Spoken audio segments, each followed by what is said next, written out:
Hello, guys, and welcome to Deadline Day. It's here. It's late 9 o'clock UK, and we're here alongside Jack reviewing all the latest news, Spurs news. It's going to be a late one, but we're in for that. Pedro Porro's looking done, which is absolutely incredible stuff. Just waiting on the club announcement. We've got loan signings going out, crazy ones. It's been a hell of a day. But Jack, how are you doing, mate? Are you ready for this one? Yeah, I'm absolutely buzzing for this one, James. We've been talking about this all day yesterday, saying, guys, we've got to bring you a deadline day special stream. We've been preparing, getting these stats, getting you this, I guess, more play analysis and just our overall opinions on this window and where we believe we currently are. Are we able to compete on all fronts this season? Are we still in a position where we can potentially win a trophy? Can we get top four? All will be revealed in this video. So, yeah, definitely looking forward to this one. Sounds good, mate. And we've got plenty of people in the chat already, which is great. Leo is saying, been a while, lads. Thank you, mate. Thanks for joining in. Mark saying, big up, lads. We signed anyone else yet? Just Pedro Porro for now. It's not even been announced by the club. We're just waiting for that. Felix, hi. Felix, thanks again for joining, mate. Simply saying, good evening, everyone. Hope everyone is well. Another disappointing window again. Another disappointing moment for my StreamYard where I tried to do the intro again. It just didn't work. Caught me off guard again, Jack, as you can imagine. What's the point, FC? We're clearly getting another manager in. Otherwise, we would have got Zaniolo, Kulusevski, Danjuma, Porro, and Clement all waiting to be announced as summer signings. We've also got Conte's catch-up making loads of comments as we were building up there, saying Daniel Levy is taking the naive Spurs fans for a ride. Just wait until next window. He'll announce Clement, Danjuma, Kulu, and Porro as our new signings. It's almost like two signings in 2 windows with one. In one, like we drag it over 2. We should just get the deal done now. Some of these loans should be permanent. I believe that well and truly. Open your eyes to the truth of what's happening. They're pulling the wool over your eyes. No, I agree with you. Like we're going to do a loan to buy and buy all these loans in January. In June, it's absolutely crazy. But we will have various guests joining us throughout the stream. If you do enjoy these streams, do smash a thumbs up. It's completely free to do so. And, of course, share with your friends and subscribe. We have, in fact, got one guest that he's waiting to come in. I will invite him in just a minute. It'd be great to see him. It's been a little while. MT saying, loving your work, guys. Bale coming out of retirement, I hear. Might as well, Really? honestly. Might as well. He's a pro golfer now. So there you go. Technically, we haven't spent any money this window because they're both loan to buys. Yeah, get Klinsmann out of retirement, says Mark as well. But guys, lots of comments coming in. Keep them coming in throughout the video. Jack's prepared a lot of stats breaking down all of these players that these 2 players we bought in, plus, of course, reviewing the other clubs and how that's going to impact the top 4 race. It's obviously a big thing as well. So we've got that to look forward to. Let's bring in our first guest. It's going to be a great one to get his opinion. He comes from a great channel. He comes all the way from the other side of the world, where Andre does, in fact, in Canada, near Toronto. The man himself. It's been such a while. I'm looking forward to this one. It is, of course, Bobby K. Bobby, how you doing, mate? Absolutely fantastic. James, Jack, good to finally meet you, man. Haven't been on with you before, I don't think. So how you boys doing today? Good to see you. Yeah, all good, man. All good. Yeah, I think it is your first time with Jack. So yes, guys, a little bit of an intro. But yeah, how's you and the 3 Spurs boys, or the other 2 Spurs boys, should I say? Oh, dude, rocking. You know how it is. We just came back from the trip over there. So getting back into the swing of things and everything, finish work. And it sucks, working for a living. So hopefully I can get those winning lottery numbers and just sit back and watch football for the rest of my life. But that'd be the dream, wouldn't it, Bobby? Good to Jack, it was a treat. Well, I don't know if you know, me and my boys, we just came over to Tottenham and went to the NLD. It was the little guy's birthday there, so he turned 12, and I've never been to a game in Tottenham before. So it was an experience for all 3 of us together, and on top of that, to see this magnificent stadium, this and that. But after the way everything's said and done, where we're at today, right now, it's disappointing, man. Very disappointing. But I'll let you guys address that, and then just add my two pence, as you guys would say, here and there. Yeah. Well, glad you had a good time, mate, and obviously, be good to hear what you thought about the stadium in a bit as well. But Listen, Bobby K, straight away, as we got you on and we're talking transfers, we're talking about what's happened today, obviously catching up with the people that are watching. Matt Doherty has gone on loan to Atletico Madrid, probably the most random signing of the window. Jed Spencer's gone on loan to Stade Rennes in France to join Joe Rodon, who's also on loan. You've also got Pedro Porro, obviously, hopefully coming in, pretty much done. We're just waiting for the club to announce it. And then, of course, we had Dan Juma coming in on loan. Now, and obviously Harvey White's gone on loan to Derby. Now, of those transfers, and Brian Hill, was that done too to Sevilla? Brian Hill, Sevilla, that's confirmed. That's Sevilla done too. On loan. So so that's the one I missed. But on the course of, it looks like 4 or 5 loans out, 1 loan in, and 1 permanent. What do you make of it? What a joke! We got rid of 2 right backs and we brought in 1. Yeah, he's an upgrade on what we have, but are we at the 10-minute mark? No, we're not. So I can't say what I really want to say. Geez, guys, what a joke. Honestly, that's the only language I can use right now at this point. But this is atrocious. This is why we're a banter club. We as our own fans, we've got half our fan base is going absolutely nuts right now for some reason. They're so elated thinking that Porro is going to be the answer to all our problems. He's not. I'm sorry, guys. I try to be the optimist in this, but this is brought up the pessimist seeing this. And we got rid of Doherty, we got rid of Spence, who we didn't even give a chance. He wasn't even rated from Conte right from the beginning. Everybody knows that. That was said in pretty much everywhere, and it's just we're so light. When you look at our squad overall, we are poor, man. Still, do you feel like Pedro Porro is almost like the Reguilon hype when he came in from Real Madrid, obviously, and then he's ended up going to Atletico Madrid? Do you feel like Pedro Porro is going to be a better version of Reguilon on the right, or do you think that Pedro Porro is going to have Reguilon vibes where he doesn't quite fit in? Obviously, we don't want to write off a signing before they come in. We're trying to stay a little bit positive, but also I want your opinion. I want to hear what you think about this guy, because obviously coming from the Portuguese league is a completely different concept than coming to the Premier League and playing at a really, really high intensity. You're going to get pressed. You're going to get defenders that bully you. Even when you're going forward, when you're coming back, you've obviously got to do your defensive diligence. And at the end of the day, according to the Euro expert who came in our channel the other day, apparently he's not very good at one-on-ones defensively, Pedro Porro. So does that concern you, all of that? Everything you pretty much just said, James, and then some. It's funny you make the Reguilon comparisons, because that's what Big K, my son, yesterday was saying. He goes, Dad, why is everybody so hyped up for this? He's going to be another surge just on the other side. And I hope he's wrong, but we haven't seen enough of him at a high level to determine that this kid's going to come in and step up and do something for us. And at the end of the day, he's you heard the man, and big up Simply Ace. Been a while. Legend. You heard the man. Jeez, we brought in a freaking right wing back. Sorry, for what? Big up, Mark. Good to see you, buddy. Why? When we have so many other areas that need addressing, so many. We're not talking, oh yeah, this is a good option. We had at least 5 other positions that we need to prioritize over this one. This was not, it was a weak position, but not our weakest. In fact, I think we're weaker on the left than we are on the right. Really? Yeah. I think with Cess and Perisic, we're weaker than having with having Royale and Doherty. I think Cess and are more of a defensive liability. Neither of them can defend for shit. Sessegnon is the worst fullback, I think, in the whole club. How many years do we want to give this guy? How many years? Yeah. How many years at a championship level? How many? It's.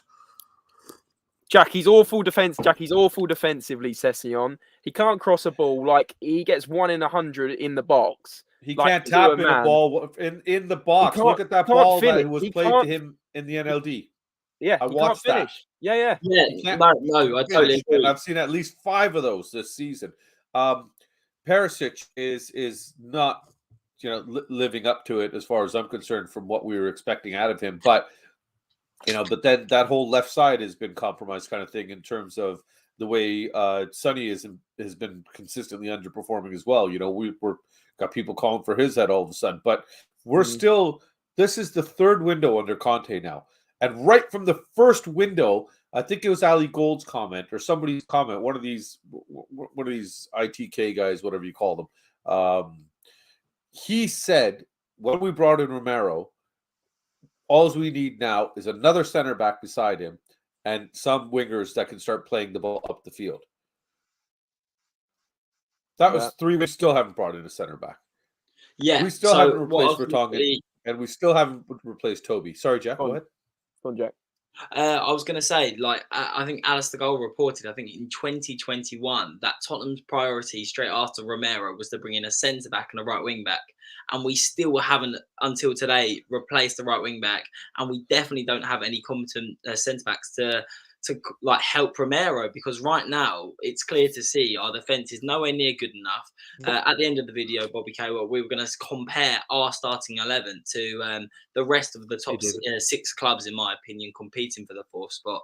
And you look at their centre back depth compared to ours, it's ridiculous, really. You've got Man City with Laporte, Diaz, Ake can even play there, Stones, Akanji, Liverpool, Darte, Van Dijk, even Chelsea, that they're spending. They've just bought in Koulibaly. They've already realised he's not good enough. They've just bought in Badiashile. They've already got Thiago Silva. Like, these players, that these top clubs replace them straight away is cutthroat, because they realise the players are not good enough and they don't mind spending the extra money.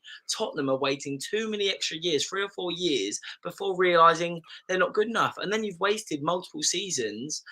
And the ability to get anything for these players, because we've let them expire. We've let them go past, way past their sell before date. So now we get nothing for them, and we complain that, we're not doing smart business that way. Levy's getting, praise because of the business acumen and everything, because he sold this player and made this much money off it. We're the 9th richest club in the world. We're 3rd in the world right now in terms of game day attendance.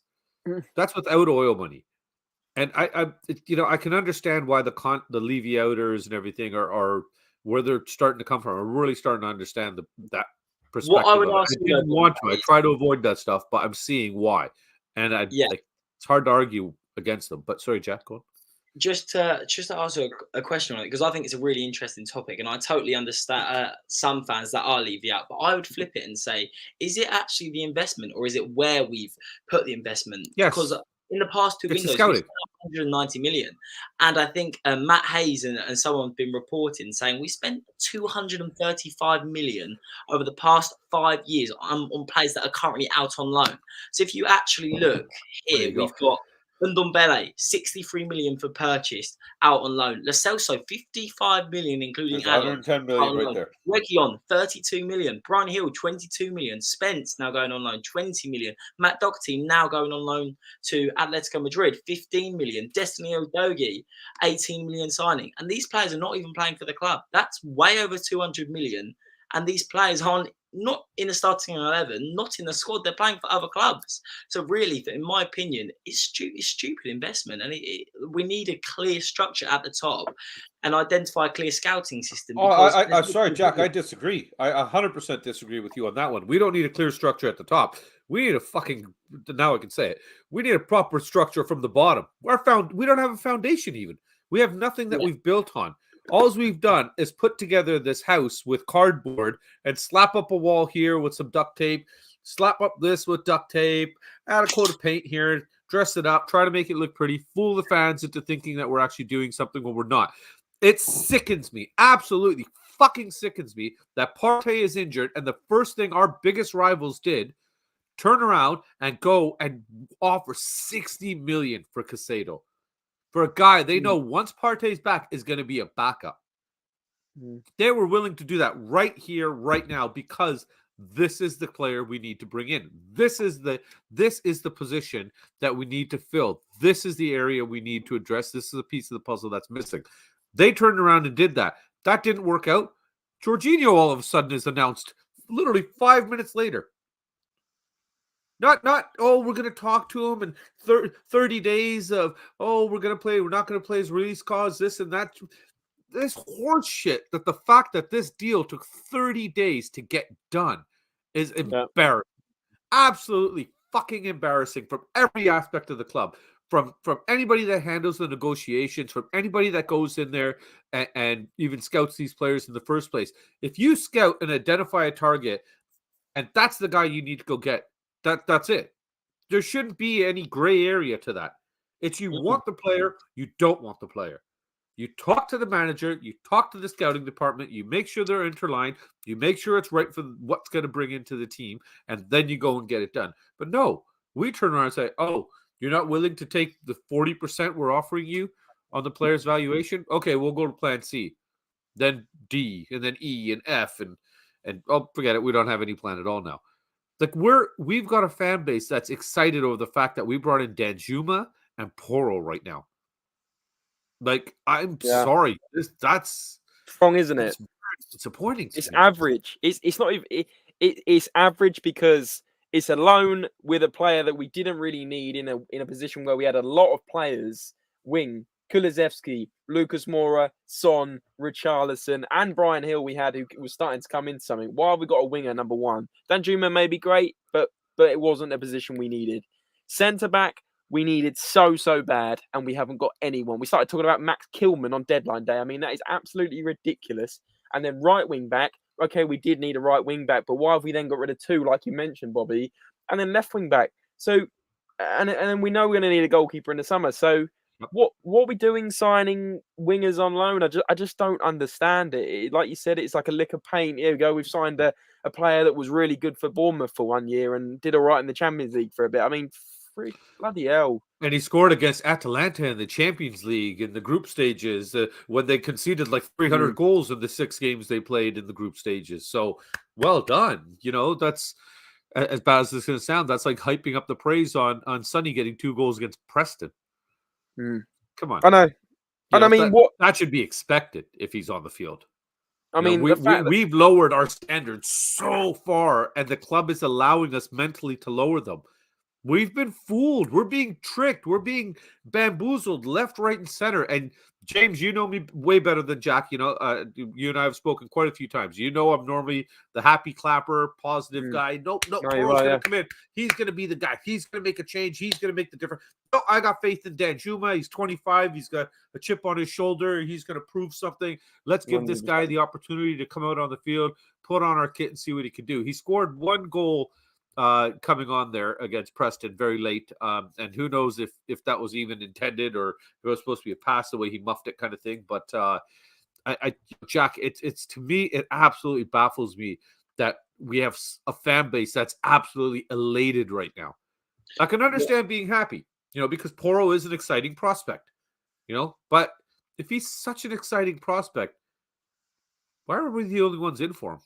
Yeah, 100%. I totally see your reasoning, and the only thing I would disagree with you there is I do think there's a lot of negativity around the club at the minute. I think we saw before we played Man City, I think a lot of people are getting on Levy's back. They're not happy with where we currently are. We brought in a world-class manager, and we haven't identified the right players that suit him, if we're being brutally honest. And right now, we're worried that, in my opinion, it can go either way. I think I don't know how we address this situation because none of us are clearly happy with the investment. We know we haven't got the centre-backs to compete for the Champions League or even really good enough to compete for top 4. But what do we do? Do we back the players? Do we really go for it and realise we have a rebuild to do in the summer or heavy investment? Or do we just keep the negativity around the club? Because at the end of the day, Bobby K, we are in the FA Cup. We are in the Champions League. It's one of those where what is, in my opinion, and I totally see the outrage, what is the opinion on getting on the board? Maybe not the board, but the players back. I feel like they need everything they can get right now. 100%, because as it stands right now, everything is done, right? Transfer window's closed. Yeah, 100%. Nobody's coming in. Nobody's going out. That's it. This is it until July 1st, June 1st, July 1st. Yes, right? July 1st. Yeah. Until July 1st, this squad are Tottenham Hotspur players. Yeah. If you love the club, you love the badge, and that's what you support, like a lot of the guys say that the Levy outers, support the team, not the regime. Support the boys. We have to get behind them. We have to let them know we love them. We appreciate what they're doing. You know, I'm not going to fault a guy for having an off game and being sulky or having a poor attitude. When we start seeing it consistently, then that's a problem. Well, why wouldn't you, if you showed up to work every day and you were getting booed and jeered and put down and in the social media, which everybody and the other has now, you're getting ripped apart. How are you going to show up to work and be ready to put in a good day's effort. You're simply not going to. You're just going to come in, go through the motions, get it done with, and get out. And that's the way our football has been, it seems. A lot of our team looks like they just want to get through the day, get through that 90 minutes, collect their paycheck, and then go live their life, because this football doesn't seem to be life for a few guys. And that's what sickens me. But we see that happening, growing more on a global scale with a lot of the young footballers, because you throw so much money at these kids and they get, their heads get turned. That's understandable. But when it comes back down to just the footballing aspect, I don't think there's a single fan, like you touched on this already, over 200 million spent on players that are loaned out. What? Ridiculous. 200 million fucking dollars. Yeah. Here we go. If you owned a business and operated it like that, you'd be bankrupt. Exactly. And to me, or you'd be fired. That's for sure. There's no clear vision. There's no clear plan, and we're always going for. You've said it before. Option C's. Look at Kyle Walker. We sold him for 50 million, and everyone thought, fair enough. We sold Kyle Walker for 50 million, and it's a good fee. But what do? We bring in Trippier come in. He's already gone. Emerson, Aurier, Kyle Walker Peters, and people were even rumoring we buy Kyle Walker Peters back. Like for 30. It's ridiculous, isn't it? It's laughable, and we carry on spending. It's just like Gareth Bale's replacement was Lamela, and then we've replaced him back with Gareth Bale, and that's what's sickening. The fact that there's no clear vision on who we bring in, and there's no plan. There's no identity to Tottenham. Before, everyone spoke about how we had free-flowing, attacking football, and we'd get at teams, and we believe we could beat any team. Now Spurs have got to the kind of the level that we can even.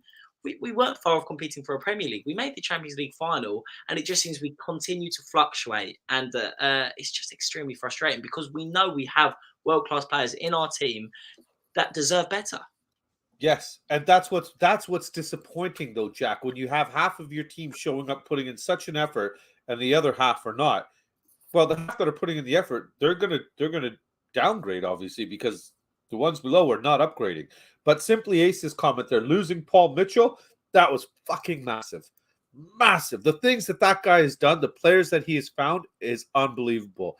And in regards to David's comment there, saying Spurs fans are stupid because they believe Levy is the problem. The only reason I think that, David, I can be corrected. I'm sure I'm wrong. I normally am. The only reason I think that the people are going after Levy and not Lewis is because they know Lewis is too busy sitting on a boat in the Bahamas. He doesn't probably even know what's going on with the club. He signed over his the power of attorney to his two attorneys that are sitting in Bahamas, that they're running all the operations, and Daniel Levy does the day-to-day. They're handling the club fully. Apparently, Joe Lewis has very little to do with the club at the end of the day. Now, you're the numbers guys. You're the stats guys. You're the intelligent guys. Correct me if I'm wrong there, because that's why I think everybody blames Levy, right? Yeah. Everyone blames Levy. I think, and to be fair, he's the man in control. Like you say, I think Joe Lewis now has just designated all duties to Levy and has trusted him to spend the money wisely. And we know Lewis has ridiculous money, and it's Levy who's in charge of it all. So in reality, it is really Levy, head of operations. And if you are going to target someone, it would be him. I guess it wouldn't be Lewis. That, and I think it looks pretty bad on people trying to go and yell at an 85-year-old man. So that looks like he's pretty much near death anyways. Good luck getting out there to his boat. Not too many people do that. It's a lot easier to protest at the stadium. And when was the last time anybody saw Joe Lewis at the stadium? Has he even seen the new stadium, I wonder? Guys, let's keep this interactive, because there's about 30 or so people in the chat. Run it through, buddy. If you guys are enjoying the stream, drop a like for myself, Jack, and Bobby K, of course. Get your questions in, basically, is what I was going to say. Put your questions in the chat. What you think about the transfer window? Any questions on Porro, Danjuma?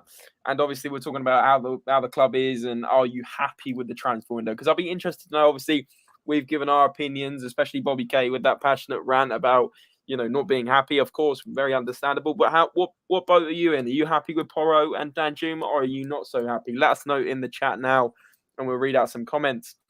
But David's also saying it's Joe Lewis and Daniel Levy, 22 years, set on the right director of football like Mitchell. He finds great targets and everything. Levy refused to buy them, instead going for a cheaper option. Yeah. David, you know what? Freaking, I don't know if David ever streams, but he should, because every time I see him in comments, no matter what show he's on, this guy, his football knowledge is freaking impressive, man. It really is. Makes me feel like a complete idiot, but he seriously knows so much about it. And I think he's in. Correct me if I'm wrong, David. You're in Leicester, if I remember correctly, and I think are you a Leicester fan? I wonder if you're a Spurs fan even. No, he's a Tottenham fan. He's just is he a Tottenham fan in Leicester? Leicester? Oh, okay. Yeah. Because his football knowledge is immense, man. It's really crazy. And yes, Spencer, 100% cop out transfer window, 100%. Yeah. Jack, what do you think? Because obviously you've given a little bit of an opinion. You've talked about, but what do you think about the transfer window? Are you happy out of 10? What would you say? I definitely wouldn't say I'm happy at all. Far from happy. I was saying to Bobby Kay, we haven't addressed our main problems, in my opinion, and I think we need 2 centre backs. In reality, I think we've keep on improving the squad and definitely aren't improving our starting 11, which in my opinion is the main problem. We need 2 borderline world-class centre-backs before we can get anywhere near competing with the likes of Man City and sadly even Arsenal at this rate. So I think a fantastic addition is Pedro Porro. I do really believe he's going to be brilliant for Tottenham. I don't actually think it is going to work out like the Reguilon comparison. I just believe from all the analysis we've done, we're looking into him, how much he wants to be a Tottenham player. I do have good vibes, positivity about this deal, but that's because I'm a Spurs fan and I fall into the trap year on, year out. But I am going to be positive, and I do believe he can be the player that we've needed since Walker's left. But then again, that's definitely not enough if we're being brutally honest. The only way I can see this being a reasonable window is if they're up to the quality of Bentancur and Kulusevski and they make that impact, which is very unlikely because before Bentancur was vital to our season. He was a centre midfielder and we needed Kulusevski. Both improved the starting 11. I don't see Danjuma improving our starting 11 straight away because hopefully Son comes back firing. And I just believe the main problem is centre-backs. And I think that's going to be addressed in the summer. And if it's not, we're going to keep going on in this never-ending cycle that seems to be not investing in the right places and keep wasting money, which is you could just repost this stream in 6 months. Yeah. Just change the title and the date. I literally remember one of my first dreams with James, and it was Jose Mourinho. Will he be backed? Who do we need? We need world-class centre-backs because Mourinho and Conte rely on defensive foundations, build from the back, like you said, build from the bottom. Same in the football team. If you've got this world-class attack that can beat anyone, it doesn't matter if you're going to let 4 goals in the second half to Man City, does it?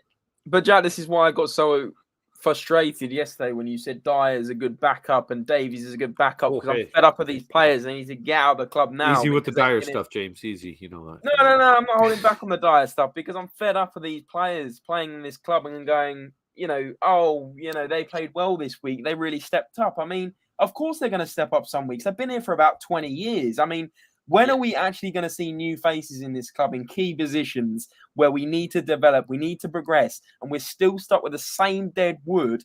James, we should have got rid of these players when we got rid of Dele Alli and all those players that were not good enough. Why are they not gone?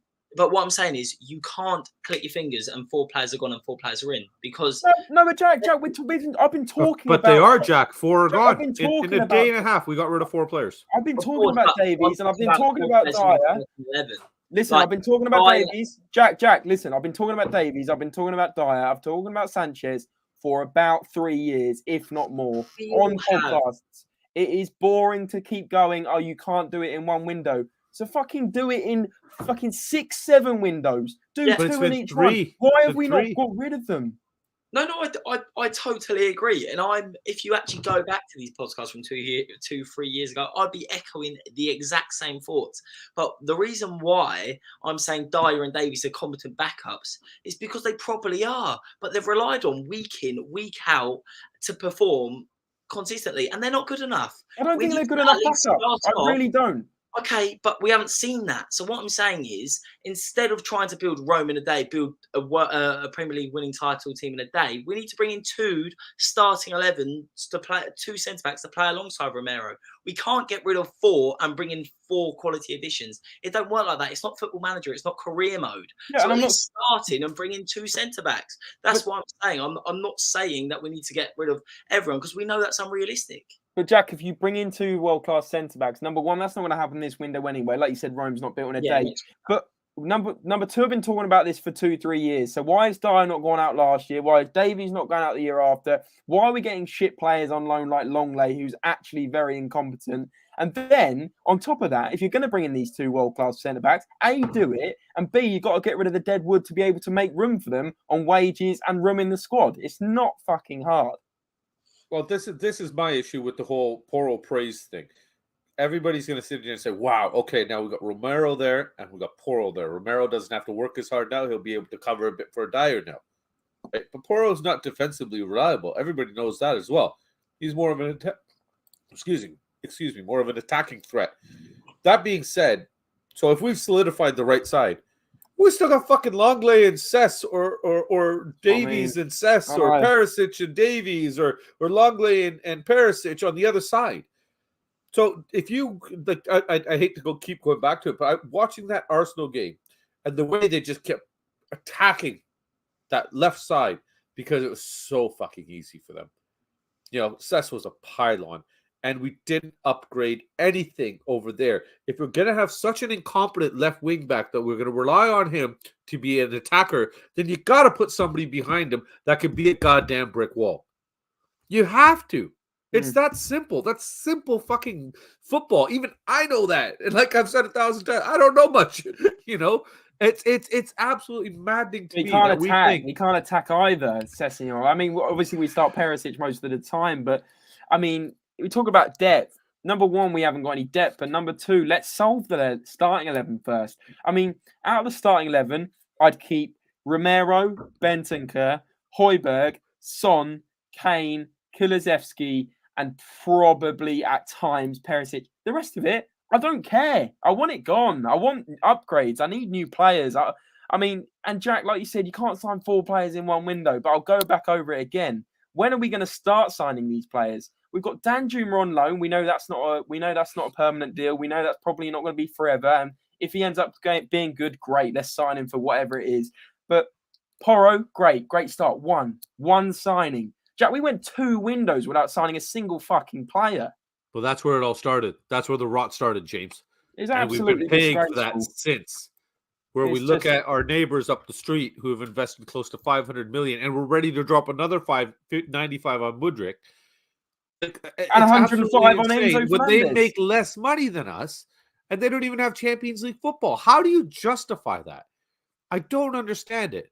So you got to leave David's up. I have to read David's. Where is it? No other. Well, the only thing David, my man, you and I both know he's not going to give shit away. This guy wouldn't do it with a lint in his pocket. James and Bobby Cat, I was going to say is I honestly don't think it's the investment. Don't forget, we spent 235 million on players that are going out on loan. On top of that, we've spent on players that have already been sold.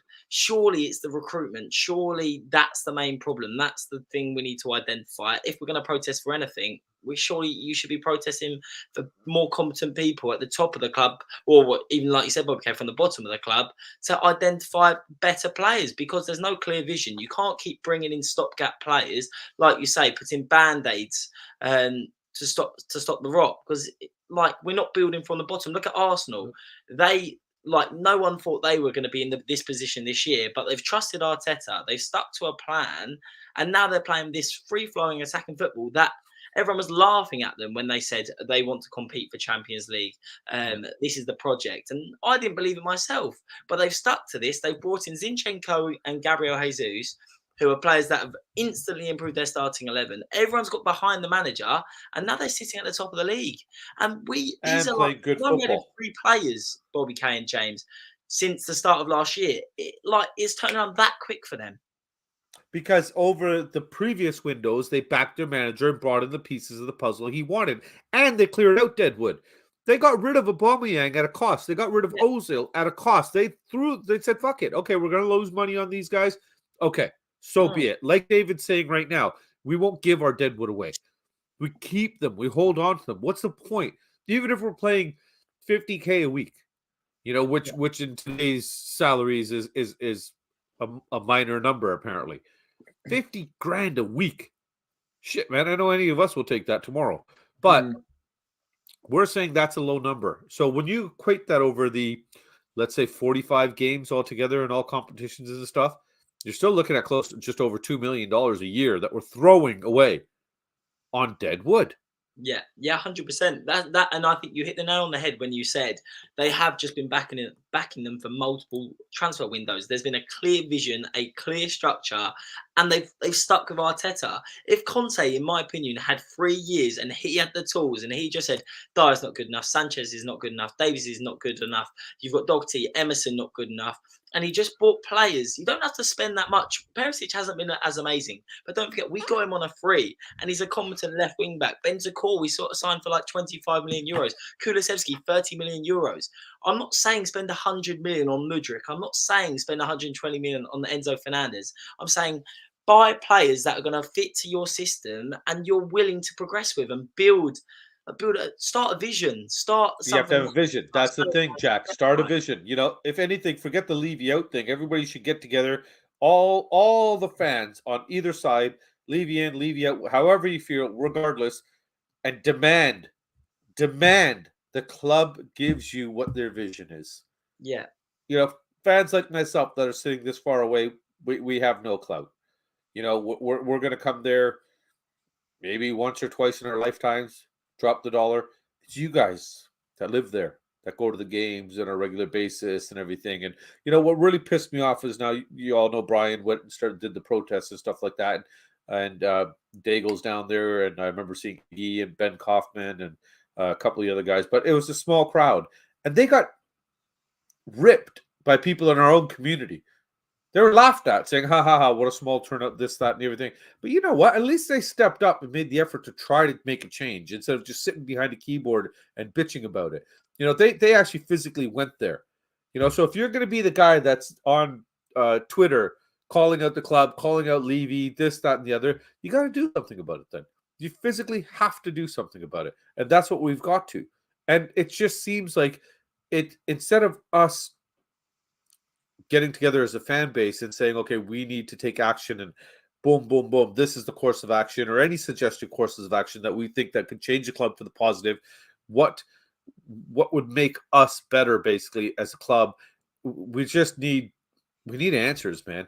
We need a vision. And like you guys have said, like what was put up earlier with getting rid of Paul Mitchell I think that's the worst firing in the Levy era altogether, because when you look at the players he went and brought in at Leipzig, now he's doing it. I think he's over at Monaco now, right? Anywhere that guy goes, he finds gold somehow. He unearths some gems, and we need a proper scout. Sorry to interrupt, Bob K, but I think Arsenal, you have to interrupt me. I'll keep going. From our, I'm the same. Don't worry. Arsenal have took someone from our scouting department today as well. They've that guy that walked out. Yeah, and he's gone and he's gone to Arsenal. Yeah, he's gone to Arsenal because what's that tell you? That's somebody working inside the club that turned around and said, "I've given these guys 500 names. They looked at 2. They were too expensive. They went with other guys that weren't even on my list. Fuck this. I'm out of here. What's the point of me being here if my suggestions mean nothing?" Bobby, I want to pick up on one thing. One thing you said about. Did you say you liked Mitchell as the guy before Paratici, or did I get the wrong end of the stick on that one? Oh, I love Paul Mitchell. I love Paul Mitchell. Yeah, oh yeah. I think he's way better than anything Hitchen brought in. That's for sure. And Paratici, I'm sorry to say, but what has he done? Yeah, Hitchen was the awful one. Hitchen was the bad one. Hitchen was terrible. Hitchen was, oh my God. I could have done a better job than Hitchen. My kid's playing FIFA. Could have done a better job than Hitchen. It was like talking to a brick wall. I mean, the guy had nothing going on in that brain. I don't even know how. But guys, before I forget, there is 2025 you watching on YouTube. Great support tonight. Keep the comments coming in. But more importantly, do smash that thumbs up button. It's free to do so. There's only 9 likes on the stream now, and there's 25 you watching. Surely we can get 20 likes. Let's get that up, and let's get the comments flowing again, please, guys. So smash that thumbs up, and let's continue with this debate. I wanted to move on to obviously looking at other teams and what they've done. We touched on Chelsea. They've spent hundreds of million in January. We've spent 39 million. You look at Arsenal, they try and buy Casado for 70 million, but then they get Jorginho, not on a massive one, but an experienced winner. I think it's a good signing. I think it's a great signing. They also bought other signings in that helps the team. And then you've got, Liverpool are pretty quiet, but then you look at Man United, Sabitzer, a great deal on deadline day. Fantastic signing. I just wanted to compare. Gets hurt, they go get his replacement. Yeah, and I just wanted to compare it with our top 6 rivals, and even top 4 if we're even aiming for that. I don't even know at this stage. Obviously, we're aiming for it, but how realistic? Jack, I know you did a little overview. Do you want to read out the key transfers from these rivals and what you think? Sure. Debate, yeah. So this is what I think is important to address. If we're sitting here, we'd say all 3 of us would say the title's out of question, but realistically, getting into the top 4, we should. That should be our target this season, especially with how poorly we've arguably played this season. So if you look at our rivals, who have they brought in? Bobby K's already said it. They were about to spend 70 million on Caicedo, Arsenal, just to replace Thomas Partey. And they brought in Jorginho because they've acted quick. Manchester United, Eriksen gets injured. They bring in Sabitzer on deadline day. Chelsea, they've realised there's no creative spark. They're closing in on a deal for Enzo Fernandez for 120 million. They're also adding Mudryk for 88 million after spending 60 million on Sterling already in the summer. They've brought in another centre-back because they realise Koulibaly doesn't fit what they want to build at Chelsea. So he's going to go out the door in the summer. They've brought in Badashili. We're talking about teams that just are so cutthroat and are identifying the problems and starting a new vision again, starting like something the fans can believe in, because right now Tottenham are not doing that, and I think that's the main problem. A never-ending cycle, and we're not addressing the main problems. And all the big clubs, they address it straight away and they push on because they want to fight for silverware, because they want to be in the Champions League. And I don't believe Spurs are addressing that. It's also, Jack, I think that they're also seeing that the big 4 has become the big 6 now, is slowly going to become the big 8. And it's not going to be long before the entire league, if done right, is entirely competitive, because the amount of money, that TV money that brings in and is generated by even the smaller clubs, really helps them. If they invest smart and they bring up some academy players, we could be looking at the likes of falling behind Brighton. But definitely look the way things are going, we're going to fall behind Newcastle. You know, Brighton lost Trossard, Basuma, Cucurella. Who else? Jesus, they just gave away half of their team from last year. Yeah, and they're still pushing on.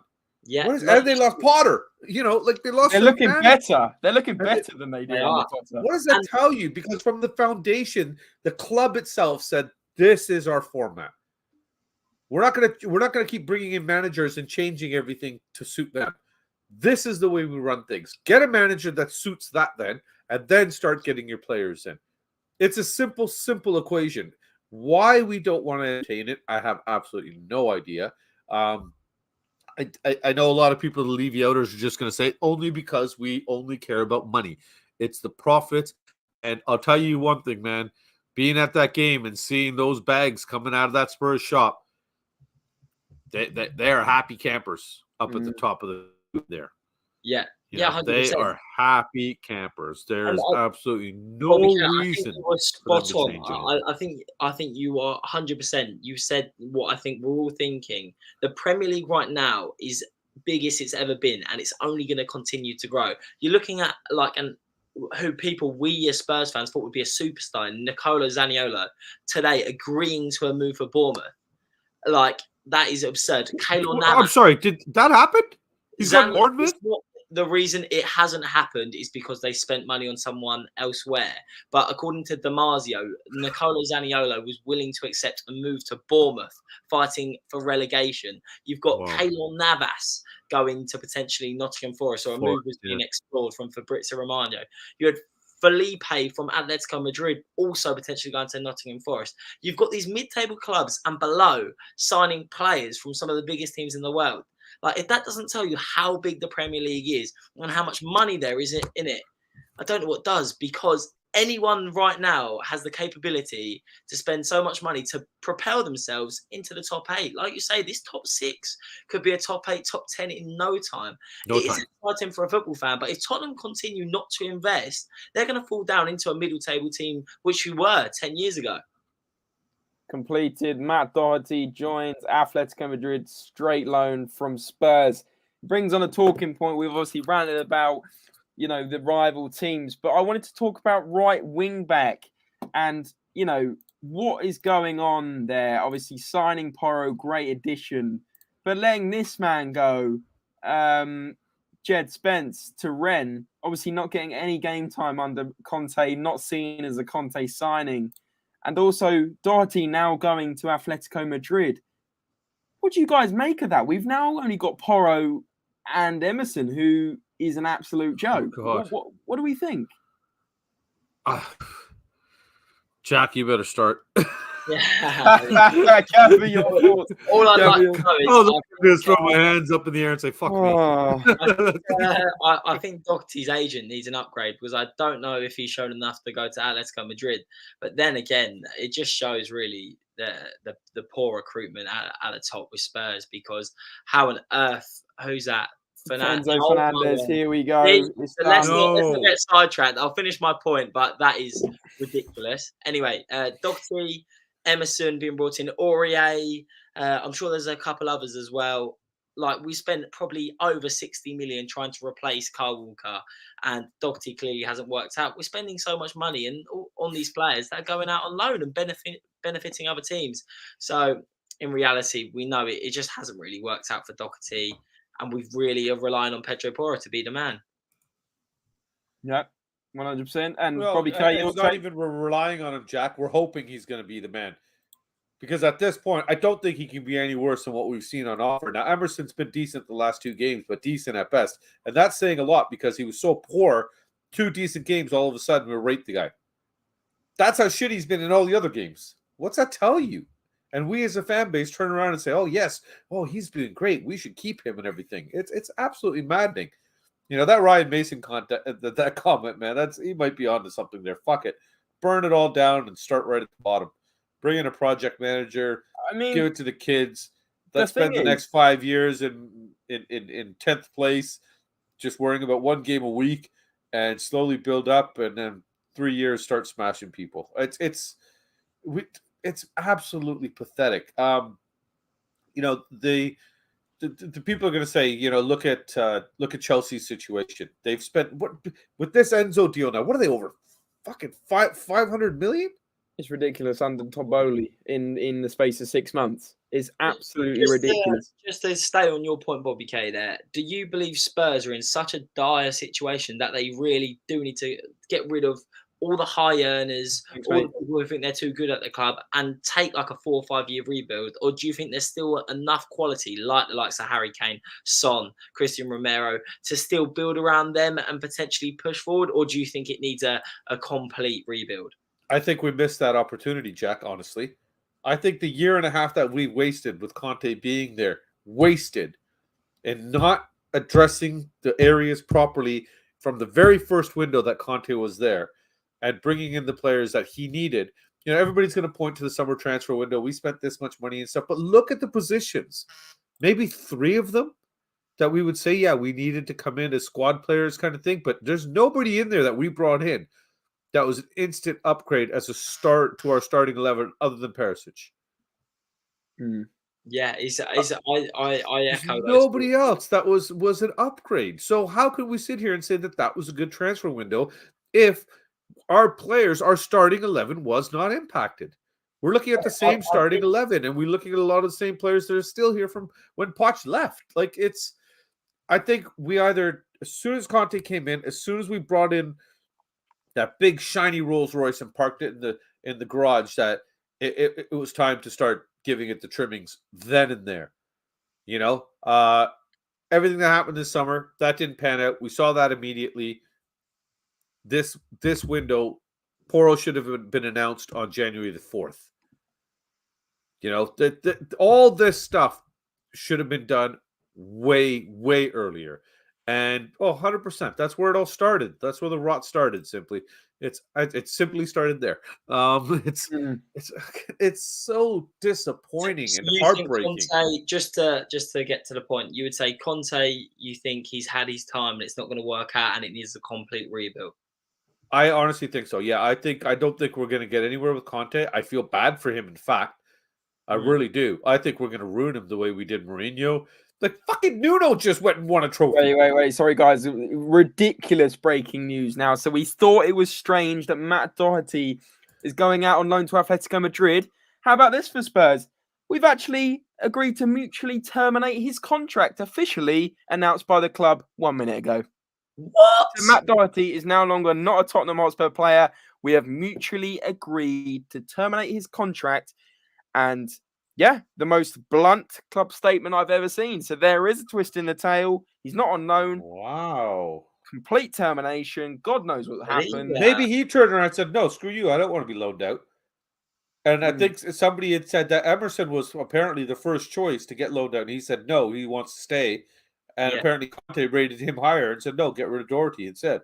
Or Doherty or whatever the hell you want to call this guy. Doesn't matter anymore. We don't have to worry about saying his name properly anymore. That is crazy news. I think clearly it hasn't worked out with Matt Doherty. I think we should talk about this for a while. He's shown signs of him potentially improving and that form. That the reason we bought him at Wolves was because he was such an impressive right wing back and even scored quite a few goals for them. And it's been a disaster. And he's clearly not happy. We've identified Pedro Porro, but anyone could see we needed an upgrade. Yeah. That's crazy. Wow, that's stunned me. I mean, do you know what, Jack? And I said it for a while. I'm going to say it now. I didn't think Doherty was the worst right wing back. I actually think he was better than you think because he came in that spell under Conte last season near the end, and he put in 5-6 incredible performances. And yes, it's only 5 or 6, but let's be honest, he didn't get a massive chance under Conte, especially after he got injured. He couldn't get back in that team over Emerson, which was crazy. At the end of the season last year, he did very well for us. But he was very good then. I wouldn't say he's like one that I would have loved to have kept for longer, but he was certainly not one of the biggest problems. Okay. We should be terminating contracts that are not him. We should be terminating other players' contracts. I'm not going to get into that. All I would say is, I think once again we're papering over the cracks because realistically, we brought Matt Doherty in to be a starting right wing back for when Jose Mourinho was here. So we've given him 2 bad seasons before he's had a good run of 6 games. So yes, he wasn't potentially the worst player, but then again, surely we're just being happy with we can't be happy with that. We're a team 9th richest club in the world, Champions League finalists less than 4 years ago, and we're now happy that Matt Doherty has had 6 half-decent games. It clearly hasn't worked out. He hasn't been a successful signing. We've probably done the right thing in terminating his contract, and now it's time we move on. And in reality, we probably need another right wing back this summer to compete with Pedro Porro, especially with the likes of Spence not getting any game time or any belief under Conte. But with Spence, Jack, apparently it was a major attitude thing, right? And in training, he wasn't applying himself and whatnot. So hopefully this is a kick in the ass that'll maybe wake him up because hopefully he doesn't have that sucky young kid attitude kind of thing where he was, top of the food chain at Forest and came here and is not even a bench warmer. I heard that before he joined, but Alistair Gold actually reported yesterday that he's been training really hard. Conte's had no complaints. Hang on. He's knuckled down. So maybe we don't know. Maybe you're right, but from what Alistair Gold has said, hang on, Jack, because Alistair Gold's just tweeted, as you said, saying a twist to proceedings as Matt Doherty joins Atletico Madrid permanently. Spurs had the maximum of 8 players out on international loans, so his contract was mutually terminated for this reason. So we had 8 players out on loan, and we couldn't loan out any other players. Clearly, another fuck up in the board, and they didn't realize that was a rule because they're so laid back with these loan things. They think it's a habit. Well, so basically, so we have somebody on the board that couldn't count to 8. Yeah, or Bobby K, because we've never got to that stage of loaning 8 players out before, and we're getting into this habit now of loan player out, loan player in, loan player out. Someone's turned around from the Premier League who's doing the paperwork and gone, hang on a minute, guys, you've got 8 players out on loan internationally. You can't do this. You can't. Somebody in your chat had put that up earlier too, though, something about the loan restrictions and stuff. So now we've just terminated this contract. I mean, Unbelievable. That is just fucking mental to go along with everything. What an absolute mess up. Yeah, I think that's a mistake. I think that's a mistake. No, 100%. Otherwise, it would have been wider reported. Spurs have clearly not realised, and that's the only. It was meant to be a loan until literally 2 minutes ago. Absurd. I mean, what is going on? Congratulations to Newcastle, who are in the final of the Carabao Cup. Amazing achievement for them, and they're probably going to be playing Man United. So, yeah, they won 3-1 on aggregate, 2-1 tonight. Fair play to them. They're having an incredible season under Eddie Howe. So, yeah, we just explained it's amazing Leo, how good a manager can do when you bring in the tools he wants. Yeah. Eddie Howe is doing that well with Newcastle. Could you fucking imagine if we gave Conte just a few of the pieces of the puzzle he wanted? But the thing is that we're talking about how much money Newcastle have, but the best thing they have. They're not splashing it. Yeah, they're not splashing it. This is what I'm going to say. That's what we're talking about. But the most impressive thing for me is they've backed a young English manager who's hungry for success in Eddie Howe. They've got a clear vision. They've identified what positions they need. They've realised, right, Bruno Guimaraes, fantastic. We're going to have him as our deep lining playmaker. We're going to sign an attacking striker at Real Sociedad in Alexander Isak, who Spurs wanted for a period of time. They're not spending all their monies, and they've got a clear vision, and they're playing football that any Spurs fan really would be happy to watch right now. And it seems like they're going in one direction, and we're going in another. And I know which one I'd rather be in right now. I mean, every other club's doing bits, and we're doing absolutely bare minimum. David just said, how has Chelsea loaned out 50 players? The rule is you can only loan out 8 players internationally, i.e. to other countries, and then you can loan more than that. Yeah, because Man City's got way more than 8 players out on loan. But like you said, they're all in the Championship or League One. Exactly, League One, English leagues. Right, exactly. That makes sense. Okay. Proof again, we are winging it. I mean, I cannot. We are? I don't think we're even winging it.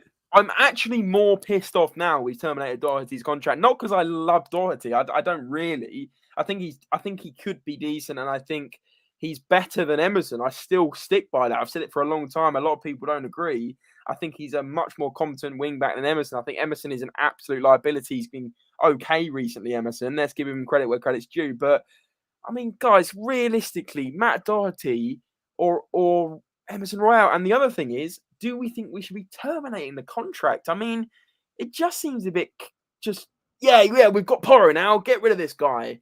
Like, that's what it seems like at the top. It's just an absolute shambles. That'd be great if we had done that with other players before. Yeah, Dyer, Sanchez, fucking do that with them. Sorry, but I'm off on one tonight. It's doing my head in. Like, Spurs actually. Yeah, watch your fucking language, man. Jackson. I mean, also Man City said putting Cancelo out on loan. No one saw that coming. I mean, it's been a very odd window. Yeah, he had a bust up with Pep, apparently, didn't he? Yeah, but like Cancelo was one of their best players, probably their best. A really talented player. 70 million and 70 million euros, and you'd argue that Bayern genius move on their part because it's a loan to buy. Don't turn around, not even bother paying the 70 million. So now you can have him back because you know you don't want him. It's crazy, right? If Pep is still there, he's not going to want him back. Hello, mate. Welcome to the chat. We have no idea about Man United. All I can tell you is that Sabitzer had joined you guys, but I can't say that. I can't say much more about them because this is a Spurs channel, mate. But thanks for joining. Felix saying, I'm literally speechless. How has this happened? We have literally lost out on an easy 20 minutes. Exactly. So we're tight over like 3 or 4 million in signing Pedro Porro. Even 5 million. Even 5 million if we sold. Why have we not sold him? We've lost out on an asset there. That's like throwing a. I don't think there was enough time, James. That's all it comes down to. Mismanagement. Again, mismanagement from the upper echelon. That's a good point. Not even know that this is a mistake. What we've done is wrong. We cannot do this. We have violated rules. That's a good point. No, we've just we've left it to right to the last. This is why you fuck around for 30 days trying to get one player in, and you piss around over whatever it came down to. What was it? Something like administration fees or some bullshit at the end of it? Yeah, the administration fee and a 15. Fuck, are you kidding me? That shit wasn't worked out 3 weeks ago. Mark Edwards clause, yeah. Absolutely maddening. Absolutely maddening. I think don't understand how people can sit here and say this is a good business we're doing good business. No, I think you're spot on. I think the more we're actually talking about this and going through it, as much as I tried to start off quite positively, and I'm sure we all did really, because I saw that as well, James. No, you going to PSG? ZX PSG. It's showing that there's no clear direction at Tottenham right now, and there's no clear plan. Conte's not getting back. There's a good chance he wants to leave in the summer, and we don't have the tools to compete unless something drastic changes. You never know with Tottenham. Yes, Son might play in the form of his life again. Basuma might finally come good. Richarlison could rediscover this World Cup form, but in reality, on paper, we're looking well below par and not in a good position to compete with these teams spending ridiculous money and backing their managers. Let me ask you something, boys. Now, let's just quickly go over the last summer, shall we? Well, Perisic, Forster, Spence, Basuma. Go on, help me out here, boys. There's 6, right? Yeah, Basuma, Destiny, Udogie, Richie. Well, Udogie, yeah. I'm not counting him because he was straight right back out. He never even showed up at the club. Yeah. But Richie, Perisic, Forster, Longley. Longley, thank you. Longley's the 6th one there. Now, on paper, when that all happened in the summer, I'm not going to lie, I was kind of excited. I was like, okay, there's some players here. You know, Longley, I thought, is a left center back. Okay, Perisic is a left wing back. And yeah, fuck me, man. We still seriously don't know, mate. We seriously don't know. I'm just wondering, boys, and I just want to get your feedback here. And you guys in the chat too. How do you feel about this? If by chance, Perisic hit the ground running, was crossing the ball in left, right, and center, and Kane was just fucking banging those headers in, no problem. He was playing the ball up to Sonny, those through balls perfectly, letting Sonny go on those runs up the wing and cutting through the middle, ripping them apart. Basuma ended up being the beast that he was for Brighton, for us in that back line. Longley showed the form he had with Sevilla and rediscovered himself in a back 3 there. You know, Royale ended up, well, never mind. That was a bit too far-fetched there. Richie comes in, and he's coming off the bench and banging in fucking goals. I wonder if we would be as pissed off as we are right now had they turned up and showed up and put in enough for us to go, yes, you know. That looks so weird. Matt Doherty is now a red and white player. 100% though, Bobby K. You're spot on. You could also argue Spurs fans were absolutely elated at the start of the window, myself included. I really thought Basuma was going to be one of the best defensive midfielders in the league. I thought he was going to thrive in a position with Bentancur showing his excellence at the back end of last season. You'd even argue Richarlison. He was insane for Everton, and he showed his quality centrally for Brazil in the World Cup. It's clear that maybe the squad morale has just not been there this season, and not everyone's willing to fight as hard as they did last season. And maybe it is a bit on the players. I think you've got to look at both sides of the coin, and I'm glad you brought that into the conversation. Yeah, I honestly, Jack, somebody else actually brought this up and was just saying that, you know, I wonder how it would be if these players were performing. And it made me really think about it too, because I was like, you know what, that's a very, very valid point. Because if we were sitting here, you know, like you already touched on, Jack, we're still in the FA Cup, we're still in Champions League, we're still fighting for top 4 easy. You know, a couple of good games in, and we're back up there. You know, possibly fighting for top 3, but I wonder how the fan base would be reacting right now if they were performing, if they were up to par. Something has happened in the club overall as an entire perspective that it's just things are just not working out. You know, you look at all those players we brought in and none of them are working. Basuma has been absolutely fucking shit. Richie, 2 goals against Marseille late. Yeah, okay, it helped win the game, but still, you know, that's it. That's his contribution. Serious money on these players as well. We're talking Basuma was a £50 million player that we managed to get 30 million, which was an extraordinary fee for how good he was performing. And then we're talking about Richarlison, who 60 million as well. I guess in certain aspects, we've spent the money and the players have not played to what we hope they were. Yes, we've done a few bad deals, like Longley, in my opinion, was never going to be good enough to start left centre-back for Spurs. But in reality, there's been a lot of problems this season with, obviously, the death of Van Petroni And I can understand Conte. He lost three people very close to him in a span of something like 70 days. I think it was Vialli as well. So he's had a lot of problems off the pitch, and let's not forget the importance of that. Losing someone that close to you is obviously going to affect your mindset, and sometimes stuff is more important than football off the pitch. Course. So that's why, in my opinion, Conte probably does deserve another season to see with a clear mindset, a clear structure, and the backing of the fans and hopefully the board. He deserves another run at it, because this season, it has been a weird season. So I guess it's hard because we keep conflicting ourselves, but when we talk it out loud, there's lots of contributing factors that have led to Spurs being in not the best position so far. But going on the rant, we got 4 months left, 5 months left. We're still in the Champions League. We're still in the FA Cup. We don't have a perfect squad, but if we don't get behind the players, then what else is there to do? I think the best option is to really back Conte and back the players, because imagine if we can go on a Champions League run. Do you know how good we felt when we made that final with arguably a worse squad? We had Harry Winks and Sissoko playing in the midfield. No, I don't buy that. Hey, whoa. That's a stupid Whoa, when you say stuff like that, even James put his phone down. He got off Twitter. Okay, maybe not a worse squad, but in reality, like, we still, my point is probably not a worse squad. We're not going to lie here, but we need to get behind the players. That's the only option, in my opinion. Jack, Felix said that he was getting a headache just thinking about this stuff. Felix, my man, I've never seen you before, but if you know me at all, I on my show I do about 30% football, and the rest is just talking shit. So you don't want to know how my head's about to explode right now. I don't think I've talked about this much football in one show for a very long time. So, Jack, by the way, we did not. Sorry, I have to pick up on it. We did not have a worse squad in 2019. That is a ridiculous statement. Absolutely ridiculous. If you compare it position for position, you cannot tell me we have a better squad now than we did in 2019 when we had prime Dele Alli, we had prime Moussa Sissoko, we had hang on, hear me out. We had Toby Alderweireld, we had Jan Vertonghen, we had decent fullbacks, and now we have Danny Rose and Trippier. No, awful defense. Awful defense. We had Trippier in that final, and we had it was Danny Rose. Danny Rose, yeah. What have we got now? But what you're forgetting, James, is that was not Tottenham's best squad. We went on a magical run in the Champions League. That squad, I can promise you, was on its last legs.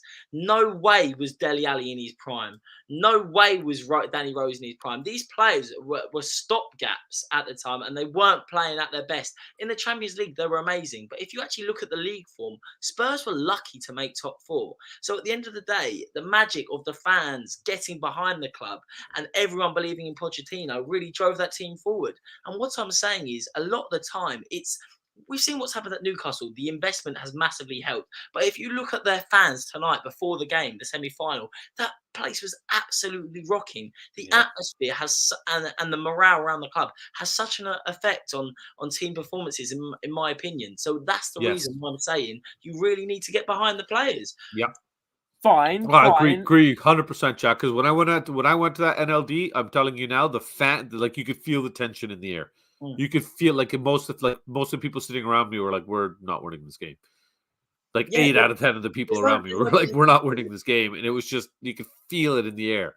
Yeah, exactly. It's like we've seen the atmosphere. I've been lucky enough to go to most home games this season and a few away games. And you saw the back end of last season, we were playing with Emerson Royale, Dyer, Davies, players that are not good enough. But the reason we got through is because when we went behind, every single person in that stadium got off their seat and was like, "We can get back into this." And this season, there's no positivity. Everyone is thinking we're better than we are. In reality, we all know we need to invest. But while you're in that stadium, you've got to sing your hearts out and get behind the club and show why you support Tottenham Hotspur. Don't forget, 10 years ago, we were a mid-table club, just lucky to beat the top teams. Now it's almost on a plate expected. So while we're in that stadium, I plead to all Tottenham fans, I get we're frustrated, but with 6 months left to go, with a potential quarter-final FA Cup tie and a round of 16 tie that is winnable against AC Milan, we've got to get together and really get behind the club. And that's my honest opinion from a passionate fan point of view. And honestly, Jack, like we discussed earlier in the show, at this point, we don't have a choice. Like somebody just put it up already. That's it. We don't have a fucking choice now. It's done. Done. There's nothing that can be done. unless we turn around and start terminating more contracts, the only thing we can do is get rid of people. There's nothing that can improve this squad. The only thing that can improve this squad is work ethic, morale, and God willing, they'll start gelling properly and start getting some cohesion, because there's something seriously missing and lacking when you see them together on the pitch. There's so much. It's just there's no chemistry almost anywhere, not even with Sonny and Kane anymore. The most formidable duo, arguably now, ever to play together in the Premier League era, most combinations for goals, and they are so far off right now. Yeah. So exactly. what can we do? Yeah. Other than keep pushing and supporting them and hopefully praying that they'll play into form. But I think we're all just getting really, really just the wool's been pulled over our eyes, and people are starting to pull it off and seeing it now. Yeah, we're getting drowned out in negativity, understandably, 100%, because the telepathy between Kane and Son last year was ridiculous, and that was what brought so much joy to the Spurs fans, seeing how good Kane and Son played together. But whilst that's not clicking, I'm glad at least we've got someone like Dan Juma to bring in. But we need to seriously get, the negativity around Son this year has been absurd, really. He hasn't been good enough. He hasn't been the player. But in reality, getting on his back when he's performed so well for Tottenham over the past 3-4 years, he's a world-class player. It's only going to affect him negatively by not getting behind him. We've got 6 months now. The only option is to get behind the boys. Really hope we can, I guess, get a miracle. Because like you said, it is our only option. Sorry, just yeah. Got a message my boy. I was supposed to pick about 20 minutes ago, so let me just see what's going on there. I just got to jump off for 1 second. Let me just give him a quick call, yeah? No worries.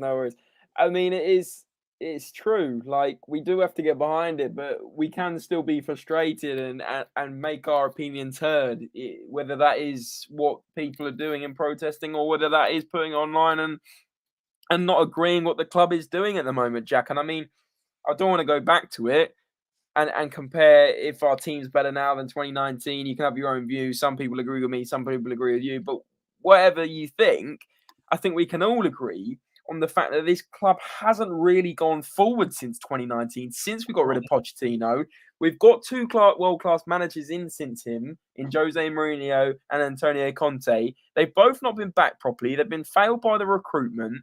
We've then made messy decisions and got rid of players that we shouldn't have, or bought in players that don't then get a chance, or loaned in a player that then it doesn't work out. And it's just sloppy recruitment. And that comes all the way from the top, from the board, from the chairman, and from everything about the club. It is backwards, and it's not forward thinking like Chelsea are being. Yes, I don't agree with how much money they're spending, but at least they're investing, and at least they have an idea and they want to improve on their future. Arsenal are actually the models at the moment. As much as it crushes me to say it, look at that. They've given Mikel Arteta the facilities. They've given him 2 years. They've been patient with Mikel Arteta, and look, it's working. They won an FA Cup. They won a Community Shield. They got the players they needed. The fans at Arsenal knew that they weren't incredible and they were still winning trophies. And now they're looking on course to potentially win a Premier League. How horrible is this time for Tottenham? And that is the other thing. It's because our rivals are doing so well in Arsenal. Man United are starting to revive themselves. Yes, Liverpool have fallen off, but I'm sure they'll come good again. And Chelsea's future is looking very bright with the signings they're making. How painful is it from a Spurs point of view right now from everything I've just said? Because that's what makes it worse. Beyond, James, because we right now, like me and Jack were discussing earlier, where do we do? Do we tear it up and start right at the beginning? Do we start with the foundation? If we're going to get it right, cheers, Felix, appreciate it.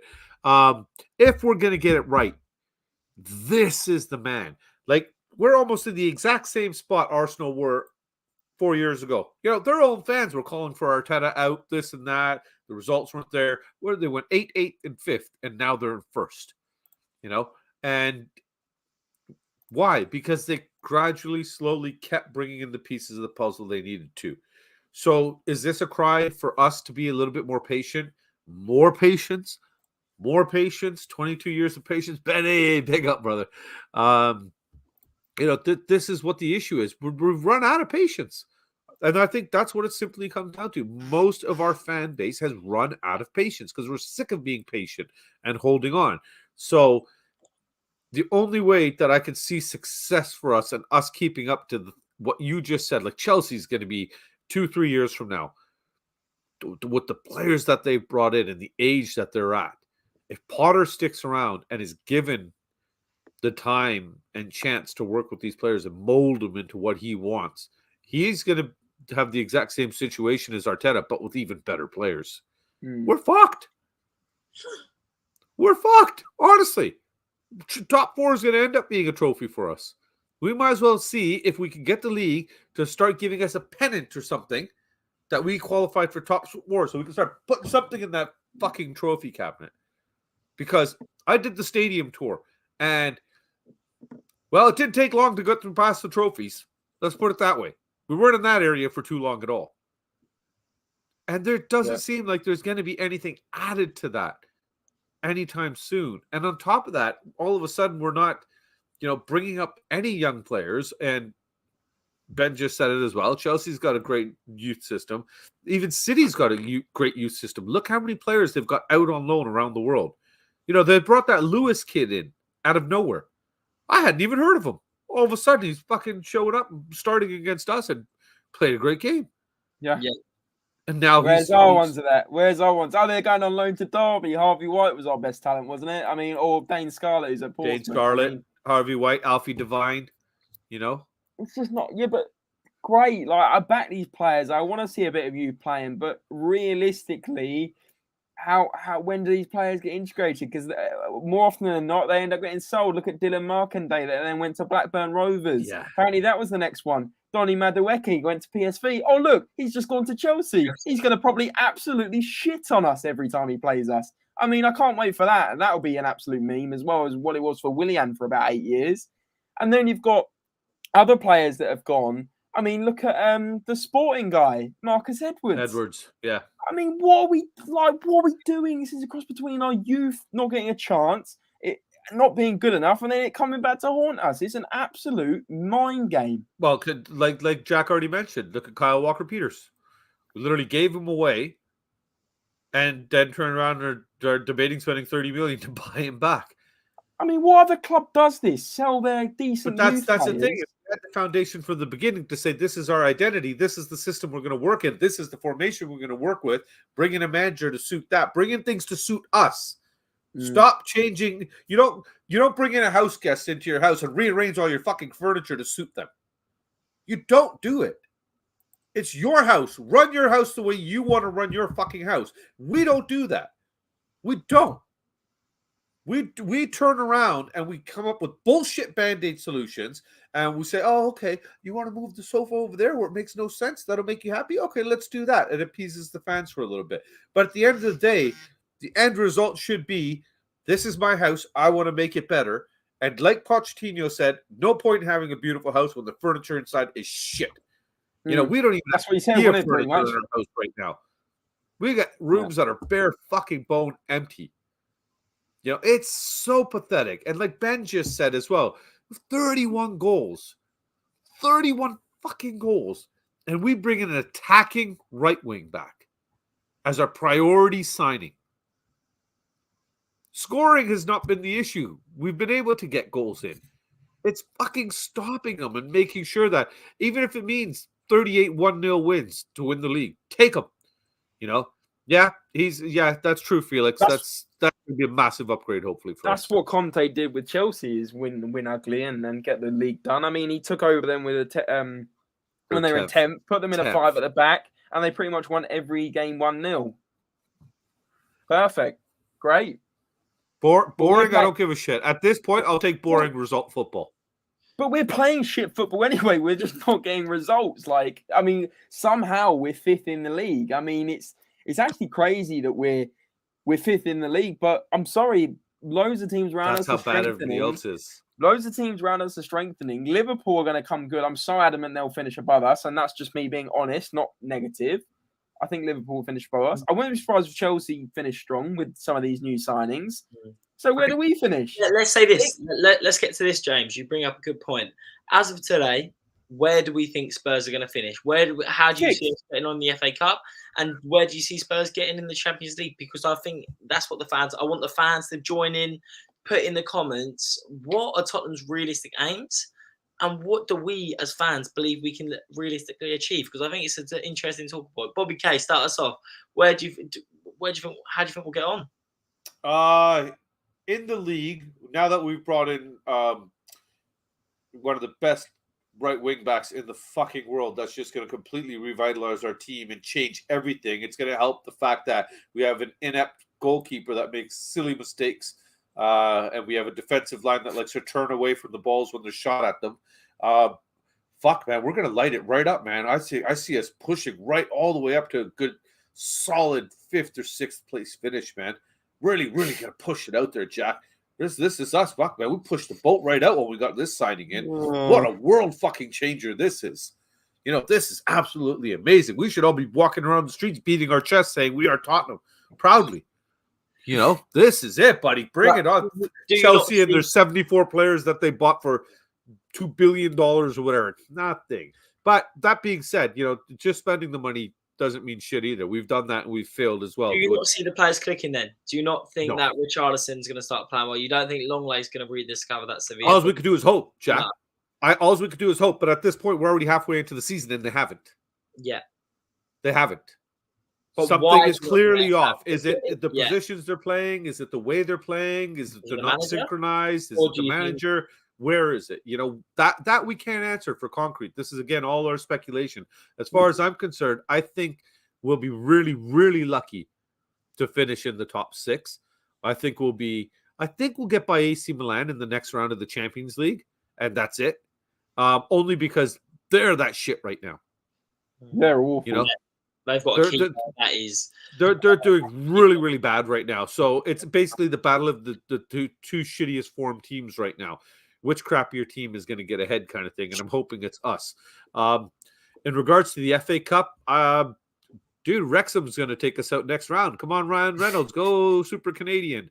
It's maddening. You know what I mean? The fact that we even have to have this discussion and guess where we're going to finish, or guess if we could possibly win the FA Cup, or guess if we can get through the next round of the Champions League, because we don't have any faith in our squad.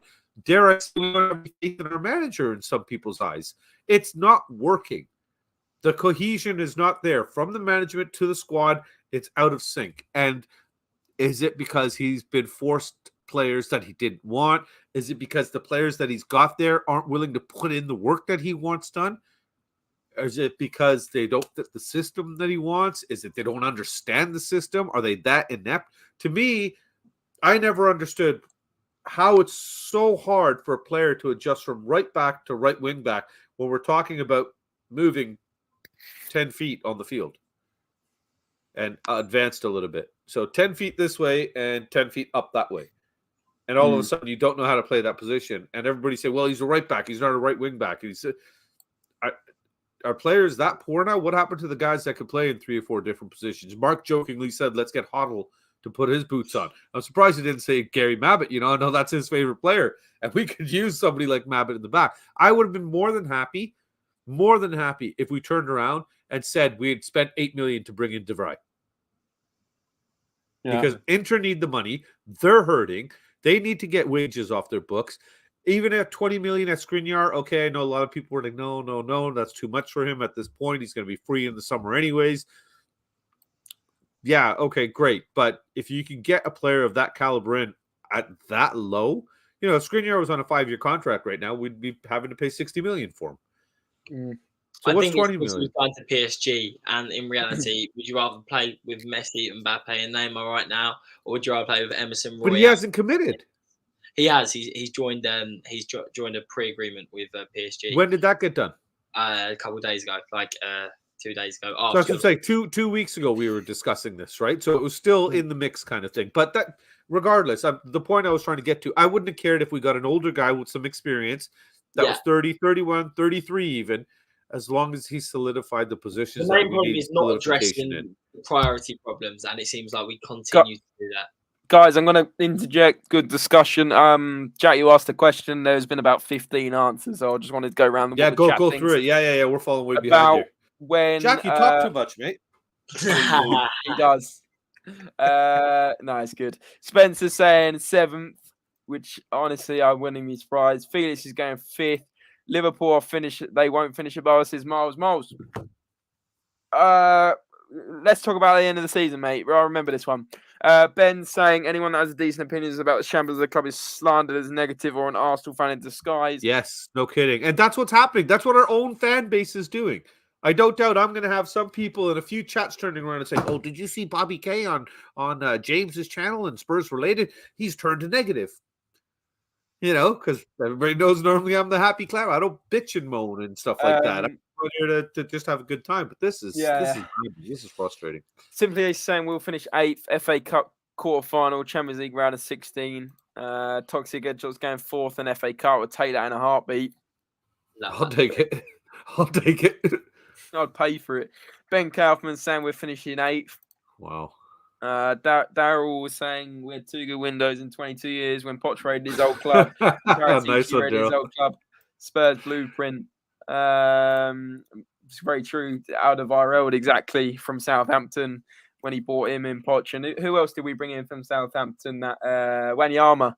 6th and win FA Cup, says Mark. 30 minutes left to the window. Why is Porro not on my screen as a Tottenham player? I'm starting to get a little bit shaky. Who knows? It might be a twist, but I'm sure it's done. David saying Lady 16. Lady 16, crumbs. I didn't read that wrong. Last 16 in the Champions League, Premier League, 6th. FA Cup semi-final. We're getting top 4. I can assure you Newcastle will fall off, says Miles. Felix saying I would say this related check, but I'm already depressed. 250 million worth of players. Big up, Nick. Nicholas Collison. Miles, they've scored 1 goal in 300 minutes. AC Milan. Simply saying take 17th down in FA Cup. I agree. I have to. Wow. Shit. Come on. Ben Kaufman saying we'll beat AC Milan and then get pumped 10-0 in aggregate by PSG. Chelsea started 2-4 to challenge for it. Liverpool in a crisis. They're done. Loads of comments, guys. If you do want to skip the queue, there is the super chat option because I am honestly struggling to even keep up. It's getting late as well. But yeah, there's the super chat option, guys. If you do want to support the channel and help us, you can. You got your memberships yet?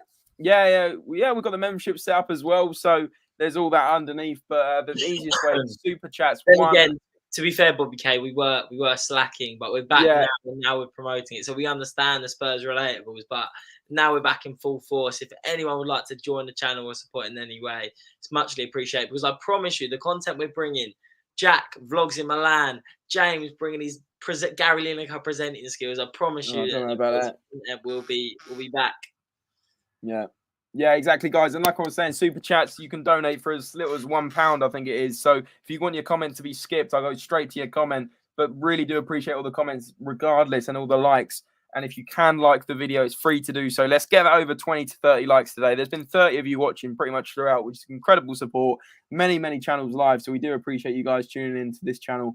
Ben is saying 5 coffees at once while having a conversation. Emerson can play 2 positions. Porro ain't happening. I smell a rat. Guys, honestly, so many comments. Is Pedro Porro deal done? Apparently it's done according to Fabrizio Romano, another tier 1 journalist, but it's not been announced by Spurs yet. Guys, do we want to go back onto another subject? Yeah. What about Richarlison? This is a good comment from Spencer. Does Richarlison need game time? He hasn't given any chance apart from 10 minutes at the end of the game. Who does he start ahead of? Because I think Richarlison's position is got to start ahead of Sonny. No, I think maybe you can argue Sonny, but on the left wing, left winger. Well, I do think he can play well off the left wing, but I think his. Well, that's where he played for Everton predominantly, right? When Calvert-Lewin was in there, I'd say he was potentially more centrally, in my opinion. I think when he played his best football. No, but when Calvert-Lewin was in, he played left. Yeah, he did. But I would argue his best position is centrally. But then again, would you argue? Do you not back Sonny? Do you not hope he rediscovers that form, or do you think Sonny's not been good enough, so we've got to go for Richarlison? I think for me, it's not even that. Just give Sonny. I'm not saying bench the guy. I'm saying give him a game. You know, I would have liked to have seen Richie start up front against Preston. If anything, if Sonny was going to start in that game, I don't understand why Richie didn't play the striker role. I think he was injured. I think that was the main problem. But was he still hurt? Yeah. Yeah, I think Alistair reported he was injured. But against Man City, then Bobby K, would you start Richarlison over Son just because he deserves? No, not against City. Sonny likes a goal against City. So okay. You know, when it comes to City, no way. You know, Yeah. I think that it's like saying, would you start anybody other than Kane against Arsenal? No, he likes a goal against Arsenal. So for that game, no, I gotta keep him in there. But Richie's got to get more than 10 minutes. 100%, Spencer. 100%. He can't come on 10 minutes at the end of the game. By that point, we're already in a losing position most of the time. The team is deflated. The work ethic has gone down. The drive has dissipated. The passion is gone.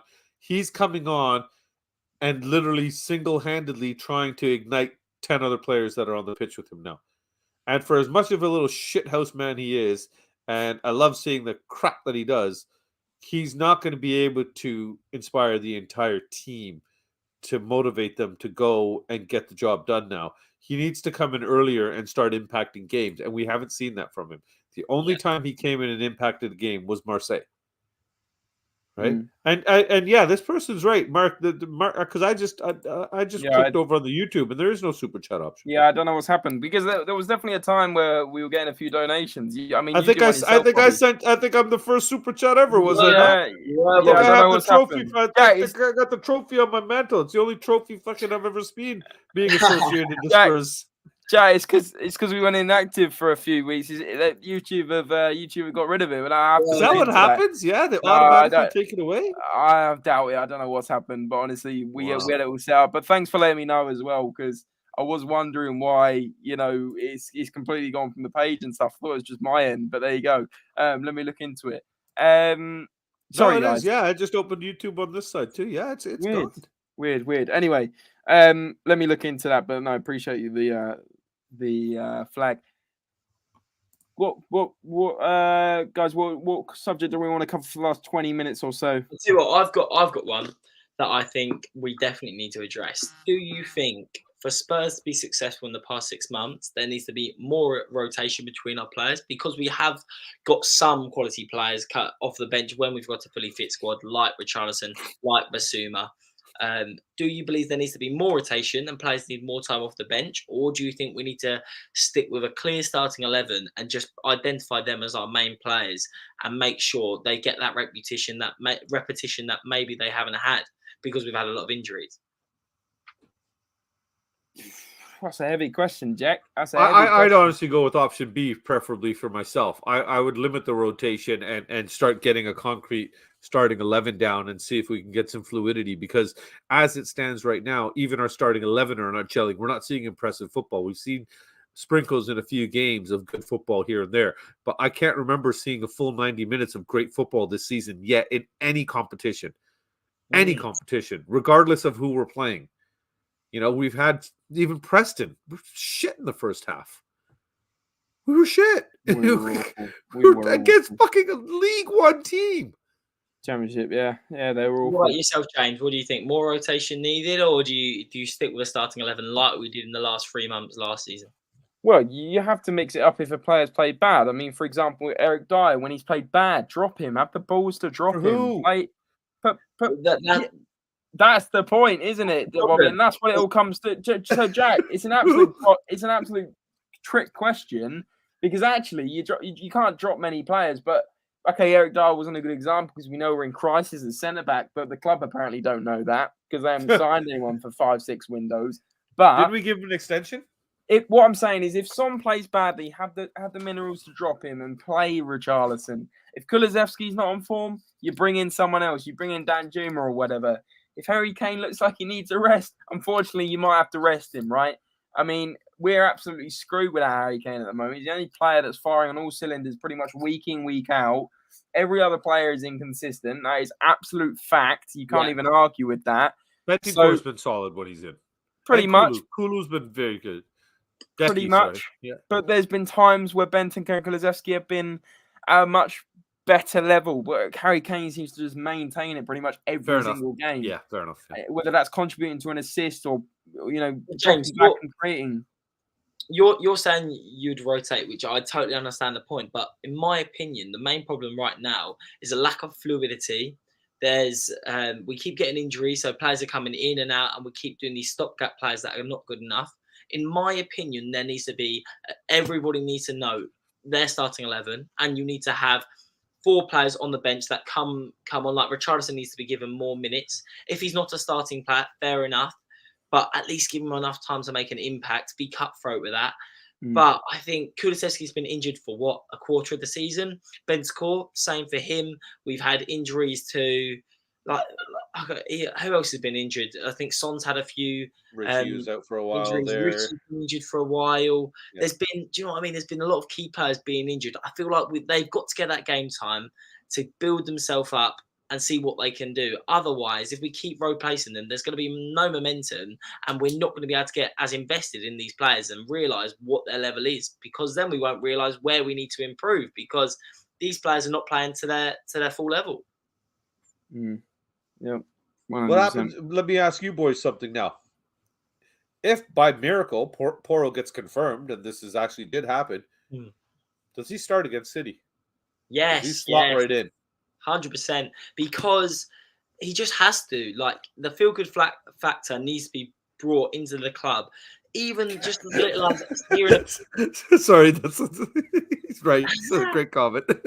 Yeah, but going back to my point about Porro, yeah, he has to. Just hearing his name, Pedro Porro, get the fans behind him straight away. There needs to be a bit of positivity. Otherwise, well, that's good to hear. I wasn't worried. Do you know what I mean? There needs to be that positivity, and all the fans need something to cheer about. If we hear Emerson playing right wing back, albeit he scored a goal against Man City at home, no fan is going to be as happy as Porro. I think you've got to take the small wins right now and hope that he has a masterclass. Yeah. Well, James just held it up there, right? So who was that tweeted that? Fabrizio Romano. Oh, baby, here we go. It's official. That's it. Our season just changed.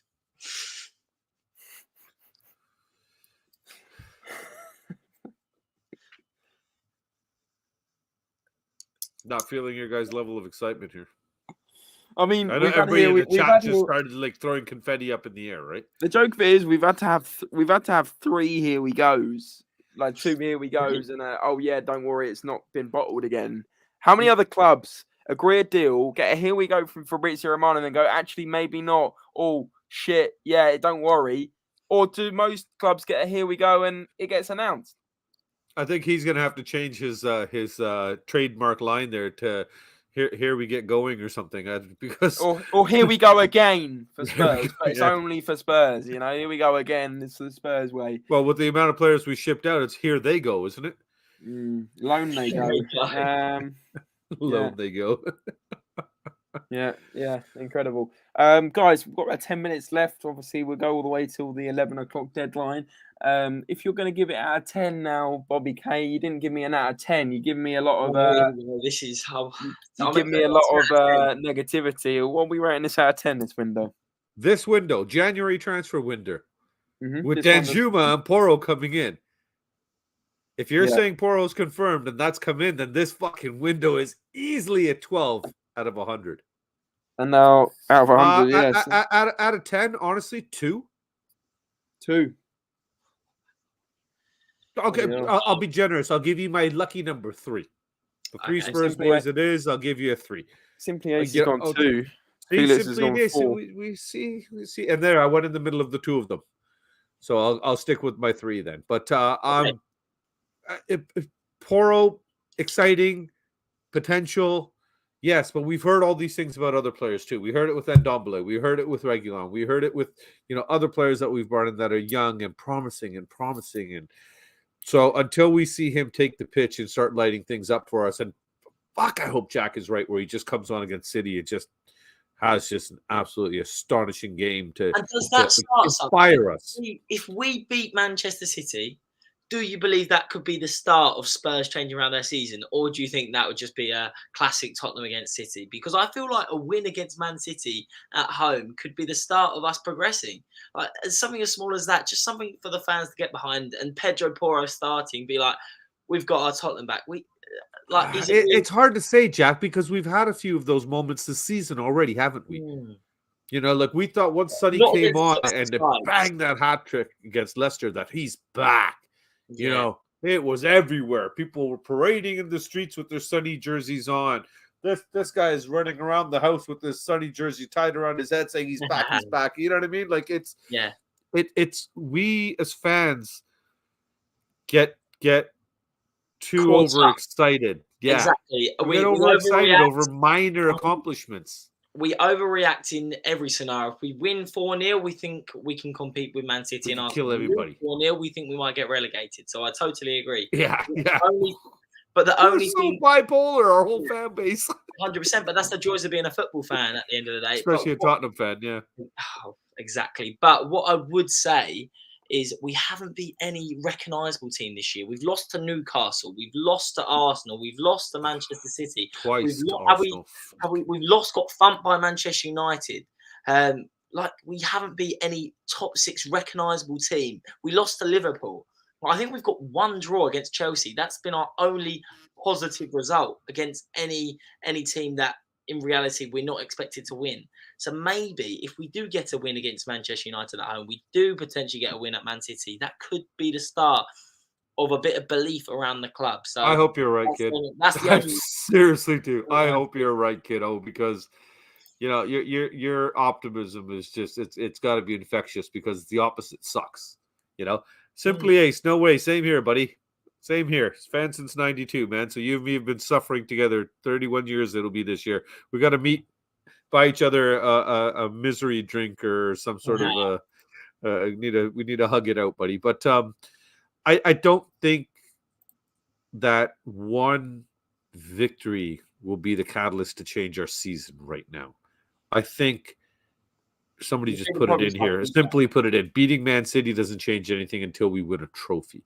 I think winning a trophy is what's going to change this football club. Our mentality, our feed, our hunger. 100%. I think on the wider spectrum, that changes massively. The mentality, the positive around the club, positivity, which is so important. But the only way I think we can win a trophy is if we get a bit of belief. Like if we start to make the if we beat Wrexham and we get in that quarter final, there's a bit of belief around the club. If we beat Man City, there's a bit more belief that we can push on in the Premier League. If we beat Manchester United, oh my word, we might actually get top 4. But I feel like to reach that top ladder, there needs to be little wins in between. So of course the trophy is the main target, but there needs to be stepping stones to reach that main goal. Fair enough. We just announced it, by the way. Yeah. Miles just put it in the chat there too. So it's finally. I mean, what is this announcement? It is interesting. They've 9 minutes before the window closes, we announced what was our top target from the beginning of the window opening. Great business, man. It's a weird announcement. We'd like to announce Poro. What? That is a weird announcement.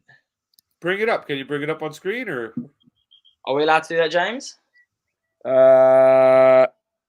I'm not sure because I think there's some music in the thing that there may be copyright, so we're not going to risk it. Oh no, don't do that then.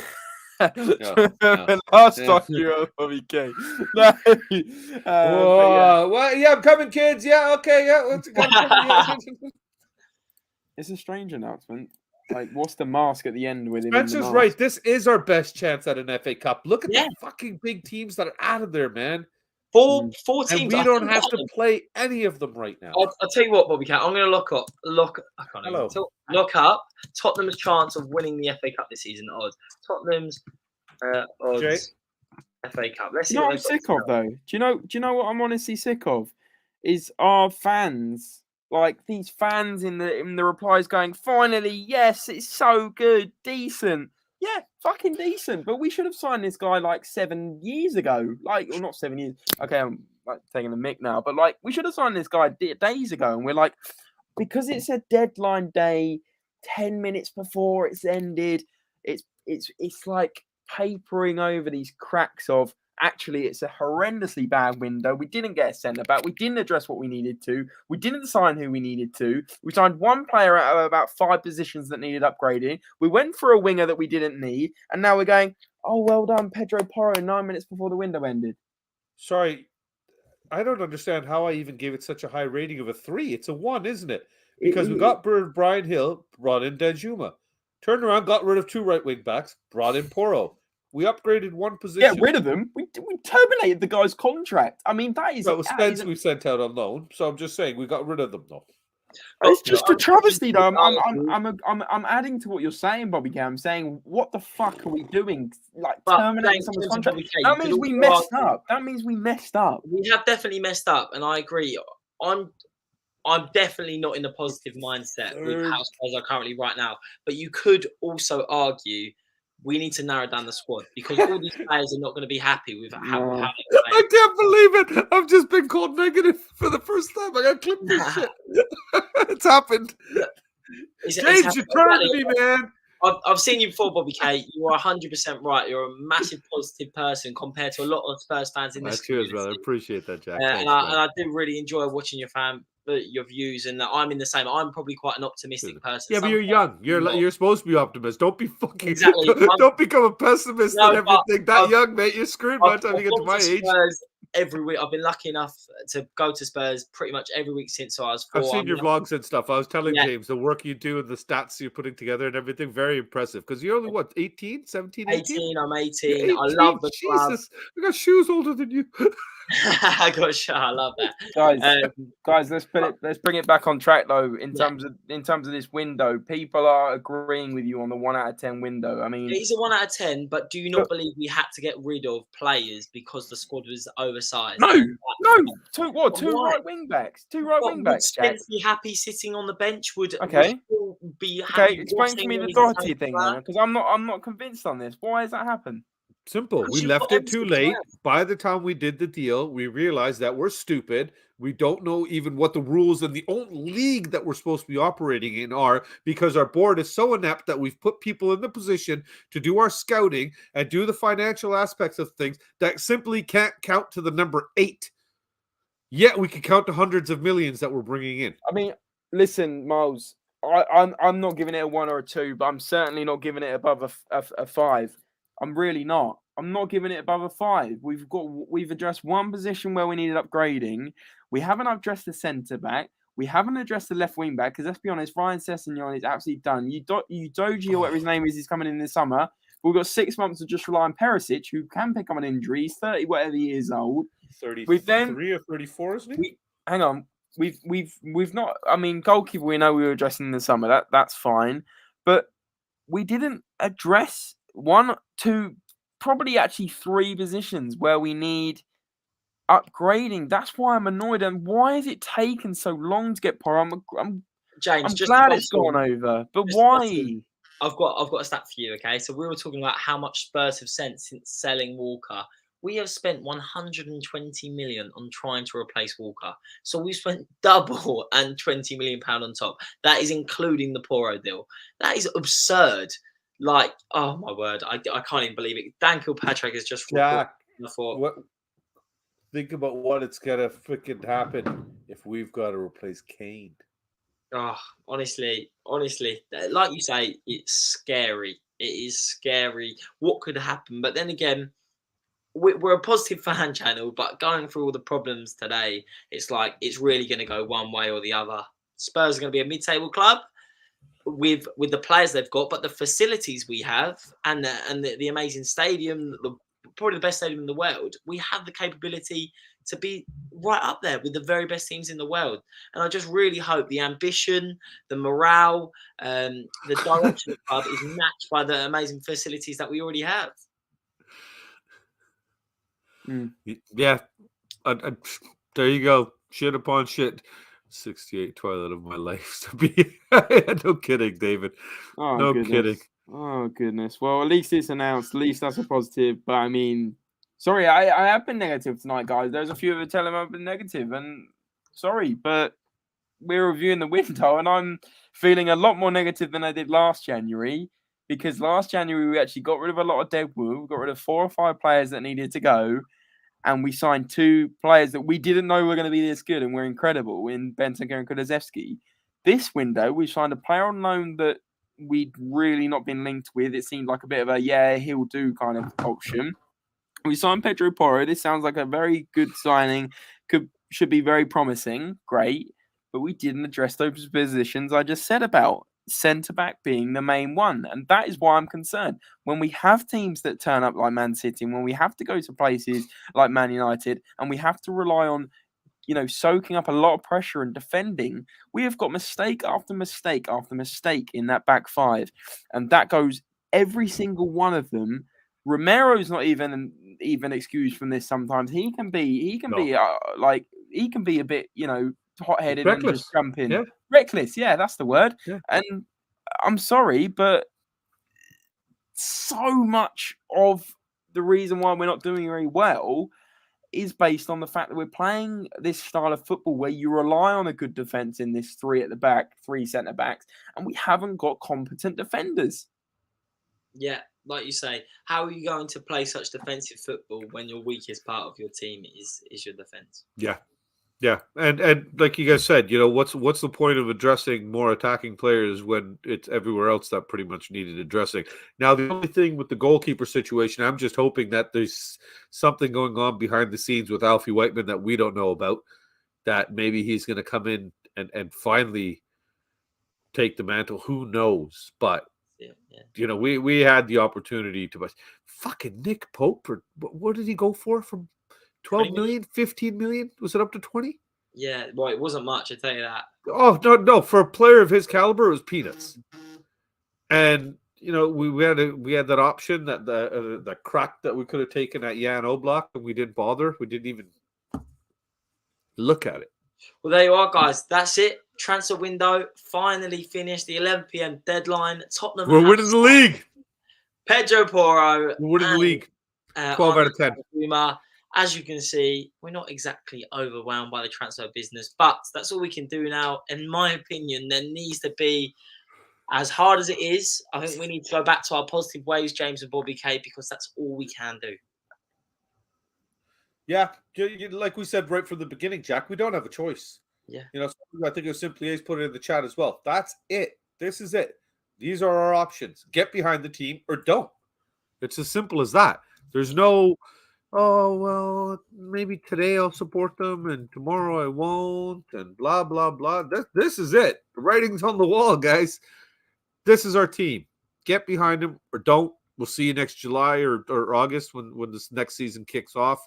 Take the next 6 months off. Give your brain a rest. Don't watch football and don't pay attention to Tottenham. Who knows? Maybe when we come back, you'll see that we've lifted an FA Cup, God willing. God, that would be good. I'll take it right now. Like, who joked saying we'll take 17th in an FA Cup right now? Fuck me, man. I might be down for that. Yeah, no, exactly. I think, like you say now, cheers, Felix. Thanks, brother.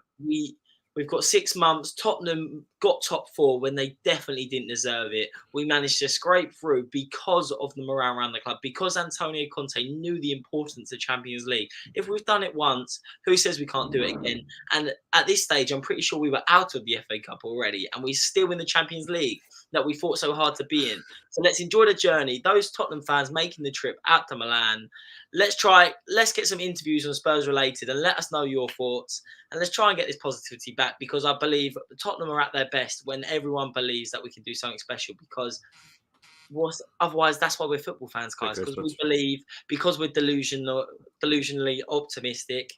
It's just how you got to be. Yeah. Well, like I said, Jack, what's the alternate? Be a pessimistic asshole.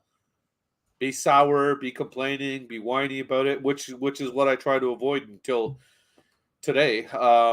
I've consistently tried to just look at the silver lining, but I'm not seeing any silver lining in what we just accomplished this month. Yeah. It's so disappointing. I think exactly. So I think it's important to be realistic. I think it's important to address the problems and voice our opinions on what needs to change. And I think we need to caveat that with the belief, with the thoughts that right now, let's not. Well, there's a saying that you need to address the problem when it happens. And right now, Spurs are 6 points off top 4, round of 16, a winnable game in the Champions League, and an extremely good chance of being in the quarterfinal of the FA Cup. So on paper, it doesn't look terrible, but in reality, there's deeper problems at the club. Yeah, for sure. And guys, before I forget, before we wrap things up and obviously, do our little outros and everything else, please do go and subscribe to the 3 Spurs boys. The link is in the chat. I'll put it in the description after the video. But guys, Bobby's taken up 2 hours of his precious time tonight to bring you guys content as well as us. So please do subscribe to Bobby K. And of course, if you are new and I've seen a few new faces, do subscribe to Spurs Related below as well and like the video. There's only 15 likes on the video, and there must have been hundreds have joined in and out. So please do get that like number up. It does help tremendously. And I will look into the donations thing. Something's gone wrong at our end there, but do appreciate those that were willing to help Mark and the likes. I always be back no matter how terrible we are. I'm just pissed off exactly. Felix saying thank you very much. Felix, thanks for watching throughout. Thank you. Thanks for all the support, Felix. And Felix, you changed your little profile picture. Obviously, like that. I got confused who that was then. But thanks for watching throughout as well, Felix. I know that you, Miles, David, Spencer have been in this throughout, talking to us for the last 4 hours. Ben Kaufman as well. Leo, just to mention a few. There was lots of others as well. Throughout, so we do appreciate those that have literally been in the chat. Mark Cousins was here, good stuff. Honestly, most of the stream, we do appreciate it. We do appreciate you guys coming back week in, week out. But before I go, I'm going to plug it again. 3 Spurs boys, they're on 601 or 602 subs. Let's get that up. Let's get 602. Woo. Let's even get 2, 3, 4 of you over there. Let's get that to 610 and help these guys out. Bobby K and his 2 sons, great guys, great kids. Please do go and help out. So really would appreciate that. Felix, we still got to get you on an episode of Off the Pitch here, boys. Yeah, it's been a little while. Have you boys against my boys. Thank you, simply appreciate it, man. Much appreciated. Cool. Yeah, it's been really good to be back, though. Yeah, I'm sorry to be a bit pessimistic and a bit of a black cloud today. I was James, as well. Normally we have quite a few laughs and everything, and and just shoot the shit a little bit. But Jack brought out my serious side, and I thought, okay, if we're gonna have to talk football, we might as well talk football properly then. But it's onwards and upwards, boys. That's all we can do right now. Onwards and upwards. That's all we can hope for. Let's hope Porro is the knight in shining armor that's riding in on his great white stallion that's going to resurrect our season. And like Jack said, he's going to put in a blinder against City, and the whole team's going to respond and be like, what? We got this guy on our team. Oh, we got Kane. We got Sonny. Let's do this shit, boys. Yeah, that's what's going to happen. I can see it.